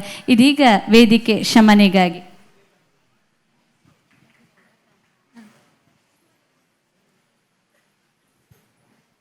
ಶ್ರೀ ಗುರುಭ್ಯೋ ನಮಃ. ಎಲ್ಲ ಹಿರಿಯರಿಗೂ ನನ್ನ ಸಾಷ್ಟಾಂಗ ನಮಸ್ಕಾರವನ್ನು ವ್ಯಕ್ತಪಡಿಸುತ್ತಾ, ಹೇಗೆ ಸ್ಟಾರ್ಟ್ ಮಾಡಬೇಕು ಅಂತ ಗೊತ್ತಿಲ್ಲ, ಸ್ಪೀಚ್ ಬರೆದಿಟ್ಟಿದ್ದೆ, ಅದನ್ನು ನಾನು ಇವತ್ತು ತರಲಿಲ್ಲ ಸ್ಟೇಜ್ಗೆ. ಡ್ಯಾನ್ಸ್ ಕ್ಲಾಸಿಗೆ ಆ್ಯಕ್ಚುಲಿ ನನಗೆ ಸೇರ್ಲಿಕ್ಕೆ ಇಂಟ್ರೆಸ್ಟ್ ಏನು ಚೂರು ಕೂಡ ಇರಲಿಲ್ಲ, ಯಾಕಂದರೆ ನಾನು ಯಕ್ಷಗಾನದಲ್ಲೇ ಮುಂದೆ ಹೋಗಬೇಕು ಅಂತಿದ್ದವಳು. ಬಟ್ ಯಕ್ಷಗಾನ ಕ್ಲಾಸ್ ಕಾರಣಾಂತರದಿಂದ ನಿಂತು ಹೋಯಿತು. ಬಟ್ ಡ್ಯಾನ್ಸ್ ಮಾಡಬೇಕು ಅಂತಿತ್ತು ನನಗೆ. ಸೊ ಅಮ್ಮ ಫಸ್ಟಿಗೆ ಡ್ಯಾನ್ಸ್, ನೀನು ಭರತನಾಟ್ಯಕ್ಕೆ ಸೇರು ಅಂತ ಹೇಳಿದರು, ಸೇರಿದೆ. ಜೂನಿಯರ್ ತನಕ ಅಮ್ಮ ಪ್ರಾಕ್ಟೀಸ್ ಮಾಡಿಸಿದ್ರು, ನಾನು ಮಾಡ್ತಿದ್ದೆ ಮನೇಲಿ ಅಷ್ಟೇ. ಜೂನಿಯರ್ ಎಕ್ಸಾಮ್ ಆದಮೇಲೆ ಸ್ವಲ್ಪ ಇಂಟ್ರೆಸ್ಟ್ ಬರಲಿಕ್ಕೆ ಸ್ಟಾರ್ಟ್ ಆಯಿತು, ಮತ್ತು ನಾನೇ ಸ್ವಲ್ಪ ಪ್ರಾಕ್ಟೀಸ್ ಮಾಡಲಿಕ್ಕೆ ಸ್ಟಾರ್ಟ್ ಮಾಡಿದೆ. ರಂಗಪ್ರವೇಶ ಅಂದಾಗ ಫಸ್ಟಿಗೆ ಬೇಡ ಅಂತ ಆಗಿತ್ತು. ಬಟ್ ಮತ್ತೆ ಮ್ಯಾಮ್ ಹೇಳಿದ್ರು ನೀವು ಮಾಡ್ತೀಯಲ್ಲ ಅಂತ. ಸೊ ಮತ್ತೆ ನಾನು ಮಾಡ್ತೇನೆ ಅಂತ ಒಪ್ಕೊಂಡೆ.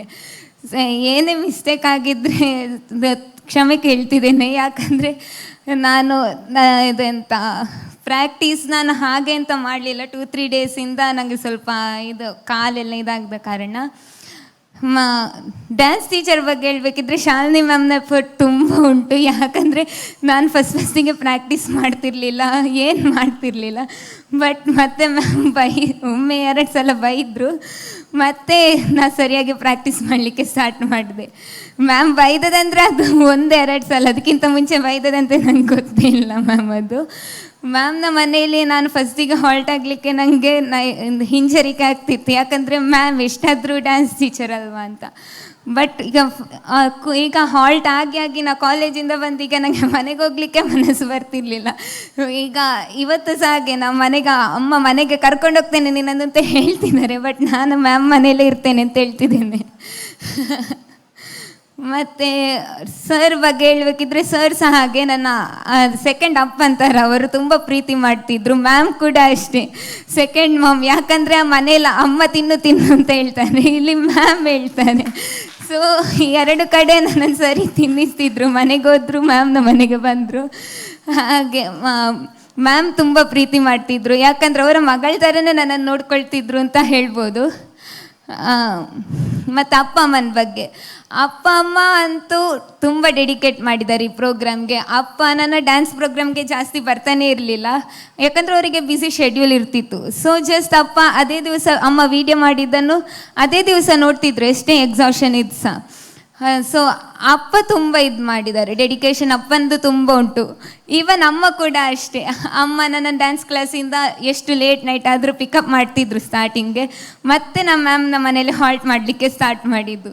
ಈವನ್ ಅಮ್ಮ ನಾನು ಒಂದು ಚೂರು ಬ್ಯಾಕ್ ಮಾಡಿರಲಿಲ್ಲ, ಎಲ್ಲ ಅಮ್ಮನೇ ಮಾಡಿಕೊಟ್ಟದ್ದು ನನಗೆ ಇವತ್ತಿನ ಪ್ರೋಗ್ರಾಮ್ಗೆ ಬ್ಯಾಕ್. ಯಾಕಂದರೆ ನಾನು ಕಾಲೇಜಿಗೆ ಹೋಗೋದು ಮ್ಯಾಮ್ನ ಮನೆಗೆ ಹೋಗೋದು ಅಷ್ಟೇ ಮಾಡ್ತಿದ್ದೆ. ಕಾಲೇಜಿಗೆ ಸಹ ಕೆಲವೊಮ್ಮೆ ಮ್ಯಾಮ್ನ ಮನೇಲಿ ಹಾಲ್ಟ್ ಆಗೋ ಕಾರಣ ಕೆಲವು ಬುಕ್ಸ್ ಎಲ್ಲ ನಮ್ಮ ಮನೆಯಲ್ಲೇ ಇಟ್ಟು ಬರ್ತಿದ್ದೆ, ಬಟ್ ಕಾಲೇಜ್ಗೆ ಆ ಬುಕ್ಸ್ ಬೇಕಾಗ್ತಿತ್ತು. ಸೊ ಅಮ್ಮನಿಗೆ ಕಾಲ್ ಮಾಡಿ, ಅಮ್ಮ ನಂಗೆ ಆ ಬುಕ್ ಬೇಕು ಈ ಬುಕ್ ಬೇಕು ಅಂತ ಹೇಳಿ ಅಮ್ಮನ ಹತ್ರ ಬುಕ್ ತರಿಸ್ತಿದ್ದೆ ಮನೆಯಿಂದ. ಸೊ ಅಮ್ಮ ಅಳ್ಳಿಕೆ ಪುತ್ತೂರು ಅಂತ ಹೀಗೆ ಬರ್ತಿದ್ರು ನನ್ನೊಟ್ಟಿಗೆ. ಹಾಗೆ ಅಮ್ಮನಿಗೆ, ಅಪ್ಪನಿಗೆ, ಮ್ಯಾಮ್ಗೆ, ಸರ್ಗೆ 4 ಜನರಿಗೆ ತುಂಬ ಥ್ಯಾಂಕ್ಸ್ ಹೇಳ್ತೇನೆ. ಅವ್ರು 4 ಜನ ಬರೋದಿರ್ತಿದ್ರೆ ನನ್ನ ಲೈಫಲ್ಲಿ ಹೀಗೆ ರಂಗಪ್ರವೇಶ ಅಂತ ಆಗ್ತಾನೆ ಇರಲಿಲ್ಲ ನನಗೆ. ಇನ್ನು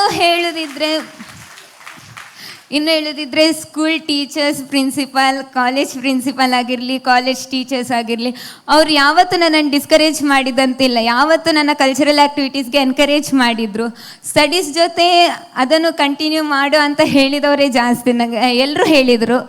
ಸೊ ಅವರಿಗೆ ಸಹ ತುಂಬ ಥ್ಯಾಂಕ್ಸ್, ಯಾಕಂದರೆ ನನಗೆ ಈ ಪ್ರೋಗ್ರಾಮ್ಗೆ ಸಪೋರ್ಟ್ ಮಾಡಿದ್ರಲ್ಲ ಅದೇ ನನಗೆ ತುಂಬ ಥ್ಯಾಂಕ್ಸ್. ಯಾರೆಲ್ಲ ಬಂದಿದ್ದಾರೆ ಅಂತ ಗೊತ್ತಾಗ್ತಿಲ್ಲ, ಫುಲ್ ಆಡಿಯನ್ಸ್ ಸೈಡ್ ಬ್ಲ್ಯಾಕ್ ಕಾಣ್ತಿರೋ ಕಾರಣ. ಸೊ ಅವರಿಗೆ ಸಹ ತುಂಬ ಥ್ಯಾಂಕ್ಸ್ ಹೇಳ್ತೀನಿ. ಹಾಗೆಯೇ ಸ್ಕೂಲ್ ಫ್ರೆಂಡ್ಸ್, ಕಾಲೇಜ್ ಫ್ರೆಂಡ್ಸ್ ಅವರು ಸಹ ಹಾಗೆ, ಅವರು ಕೂಡ ತುಂಬ ಸಪೋರ್ಟ್ ಇತ್ತು. ಅಂದರೆ ಇನ್ವಿಟೇಷನ್ ನಾನು ಕೊಟ್ಟಾಗ ಬರ್ತೀವಿ ಅಂತ ಹೇಳಿದ್ದಾರೆ. 2-3 ಜನ ಫ್ರೆಂಡ್ಸಲ್ಲಿ ಬ್ಯಾಕ್ ಸ್ಟೇಜ್ಗೆ ಬಂದು ಚೆಂದಾಗಿದೆ ಅಂತ ಹೇಳಿ ಹೋದರು, ಉಳಿದವ್ರು ಯಾರು ಬಂದಿದ್ದಾರೆ ಅಂತ ಗೊತ್ತಿಲ್ಲ.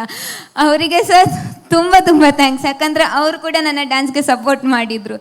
ಇನ್ನು ಡ್ಯಾನ್ಸ್ ಕ್ಲಾಸ್ನ ನನ್ನ ಬ್ಯಾಚ್ ಮೇಟ್ಸ್ ಆಗಿರಲಿ, ಅಕ್ಕನವರು, ಜೂನಿಯರ್ಸ್, ಪೇರೆಂಟ್ಸ್ ಎಲ್ಲರೂ ಕೂಡ ಹಾಗೆ, ಅವರದ್ದು ತುಂಬ ಸಪೋರ್ಟ್ ಇತ್ತು. ಈಗ ಹಾಗೆ ಡ್ರೆಸ್ ಚೇಂಜ್ಗೆ ಆಗುವಾಗಲೂ ಅಕ್ಕನವರು ತುಂಬ ಹೆಲ್ಪ್ ಮಾಡಿದ್ದಾರೆ. ನಾನು ಜಸ್ಟ್ ಹೀಗೆ ಗೊಂಬೆ ಥರ ನಿಂತಿದ್ದೆ, ಅವರು ತೆಗೆದು ಹಾಕಿ ಮಾಡ್ತಿದ್ರು ಅಷ್ಟೇ.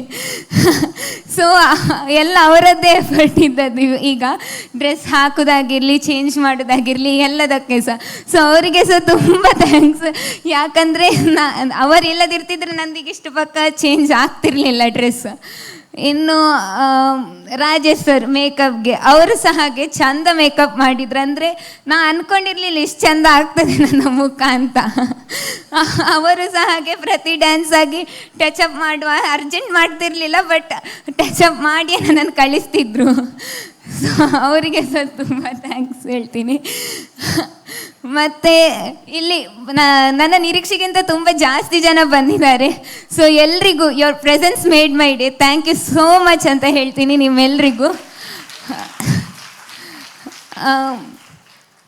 ಮತ್ತು ಹಾಗೆಯೇ ಅಪ್ಪ ಅಮ್ಮ, ಇನ್ನೊಮ್ಮೆ ಹೇಳ್ತೀನಿ ಅಪ್ಪ ಅಮ್ಮನ ಬಗ್ಗೆ. ಅಪ್ಪ ಅಂದರೆ ನನಗೆ, ನಾನು ರಂಗಪ್ರವೇಶ ಮಾಡೋ ಮುಂಚೆ ಅಪ್ಪನಿಗೆ ಅದೊಂದು ಕನಸಾಗಿತ್ತು. ಅಂದರೆ ಅಪ್ಪನಿಗೆ ಯಕ್ಷಗಾನ ಜಾಸ್ತಿ ಇಷ್ಟ ಇತ್ತು ನನ್ನ ಥರ, ಬಟ್ ಅಪ್ಪನಿಗೆ ಏನಂದರೆ ನನಗೆಂತ ಇಷ್ಟ ಆಗ್ತದೆ ಅದೇ ಅಪ್ಪನಿಗೂ ಇಷ್ಟ. ನಿನಗೇನು ಇಷ್ಟ ಮಗಳು, ಅದೇ ನನಗೆ ಸಹ ಇಷ್ಟ ಅಂತ ಹೇಳ್ತಾರೆ ಅಪ್ಪ. ಸೊ ಅಪ್ಪ ಇದು ಒಪ್ಪಿದ ಕಾರಣ ನನಗೆ ಈ ಪ್ರೋಗ್ರಾಮ್ ಆಯಿತು. ಅಮ್ಮ ಸಹ ಹಾಗೆ, ಅಮ್ಮ ಎಲ್ಲದಕ್ಕೆ ನನಗೆ ಹೆಲ್ಪ್ ಮಾಡಿದ್ದಾರೆ. ಸ್ಟಡೀಸ್ ವಿಷಯದಲ್ಲಿ, ಸಂಗೀತ, ಡ್ಯಾನ್ಸ್, ಈವನ್ ನಂದು ಪ್ರತಿಭಾ ಕಾರಂಜಿಗೆ ಸಹ ಹಾಗೆ. ಪ್ರಾಕ್ಟೀಸ್ ಕೆಲವೊಮ್ಮೆ ನಮ್ಮ ಮನೇಲಿ ಮಾಡಿದಾಗ ಅಮ್ಮನೇ ಕೂತು ಮಾಡಿಸ್ತಿದ್ರು ಅದರದ್ದು ಪ್ರಾಕ್ಟೀಸ. ಸೊ ಅಮ್ಮನಿಗೆ ಸಹ ತುಂಬ ಥ್ಯಾಂಕ್ಸ್ ಹೇಳ್ತೀನಿ. ಸೊ ಅಪ್ಪ ಅಮ್ಮನಿಗೆ ಎಷ್ಟು ಥ್ಯಾಂಕ್ಸ್ ಹೇಳಿದ್ರು ಸಾಲದು ಇವತ್ತಿನ ಈ ಪ್ರೋಗ್ರಾಮ್ಗೆ. ಯಾಕಂದರೆ ಅವರು ಈ ಪ್ರೋಗ್ರಾಮ್ನ ಇದು ಕಾರಣಕರ್ತರು. ಅವರು ಇಲ್ಲದಿರ್ತಿದ್ರೆ ನನಗೆ ಈ ಪ್ರೋಗ್ರಾಮ್ ಇರ್ತಿರ್ಲಿಲ್ಲ, ಭರತನಾಟ್ಯ ಅನ್ನೋ ಕ್ಲಾಸಿಗೆ ಸೇರ್ತಿರ್ಲಿಲ್ಲ. ಸೊ ಅವರಿಗೆ ತುಂಬ ಅಂದರೆ ತುಂಬ ಥ್ಯಾಂಕ್ಸ್ ಹೇಳ್ತೀನಿ. ಸೊ ಒಂದೇ ಮಾತಲ್ಲಿ ಎಲ್ರಿಗೂ ತುಂಬ ಥ್ಯಾಂಕ್ಸ್ ಹೇಳ್ತೀನಿ. Thank you so much. ನಿಮ್ಮ ಆಶೀರ್ವಾದ ಯಾವತ್ತೂ ನನಗೆ ಬೇಕು ಇರಲಿ ಅಂತ ಕೇಳ್ತಾ ನನ್ನ ಮಾತು ಮುಗಿಸ್ತಿದ್ದೀನಿ. Thank you.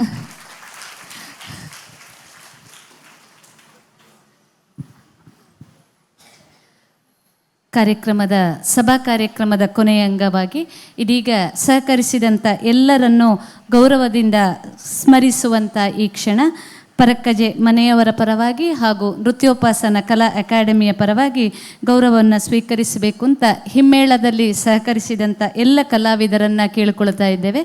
ಹಾಡುಗಾರಿಕೆಯಲ್ಲಿ ಸಹಕರಿಸ್ತಾ ಇರುವಂಥ ವಿದ್ವಾನ್ ಸ್ವರಾಗ್ ಮಾಹೆ ತಾವು ವೇದಿಕೆಗೆ ಬಂದು ಒಂದು ಗೌರವವನ್ನು ಸ್ವೀಕರಿಸಬೇಕು. ಅದೇ ರೀತಿ ಮೃದಂಗದಲ್ಲಿ ಸಹಕರಿಸಿದಂತಹ AIR ಕಲ್ಕತ್ತಾ ಇದರ ಗ್ರೇಡೆಡ್ ಕಲಾವಿದರಾಗಿರುವಂಥ ಶ್ರೀಯುತ ಸುರೇಶ್ ಬಾಬು ತಾವು ಕೂಡ ವೇದಿಕೆಗೆ ಬರಬೇಕು.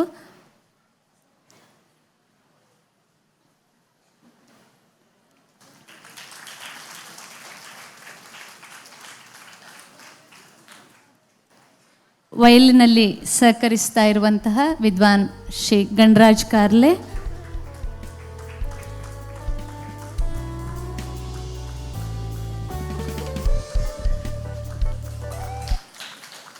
ವೀಣೆಯಲ್ಲಿ ಸಹಕರಿಸ್ತಾ ಇರುವಂತಹ ವಿದ್ವಾನ್ ಸುಂದರ್ ರಾಜನ್ ತಿರುವನಂತಪುರ,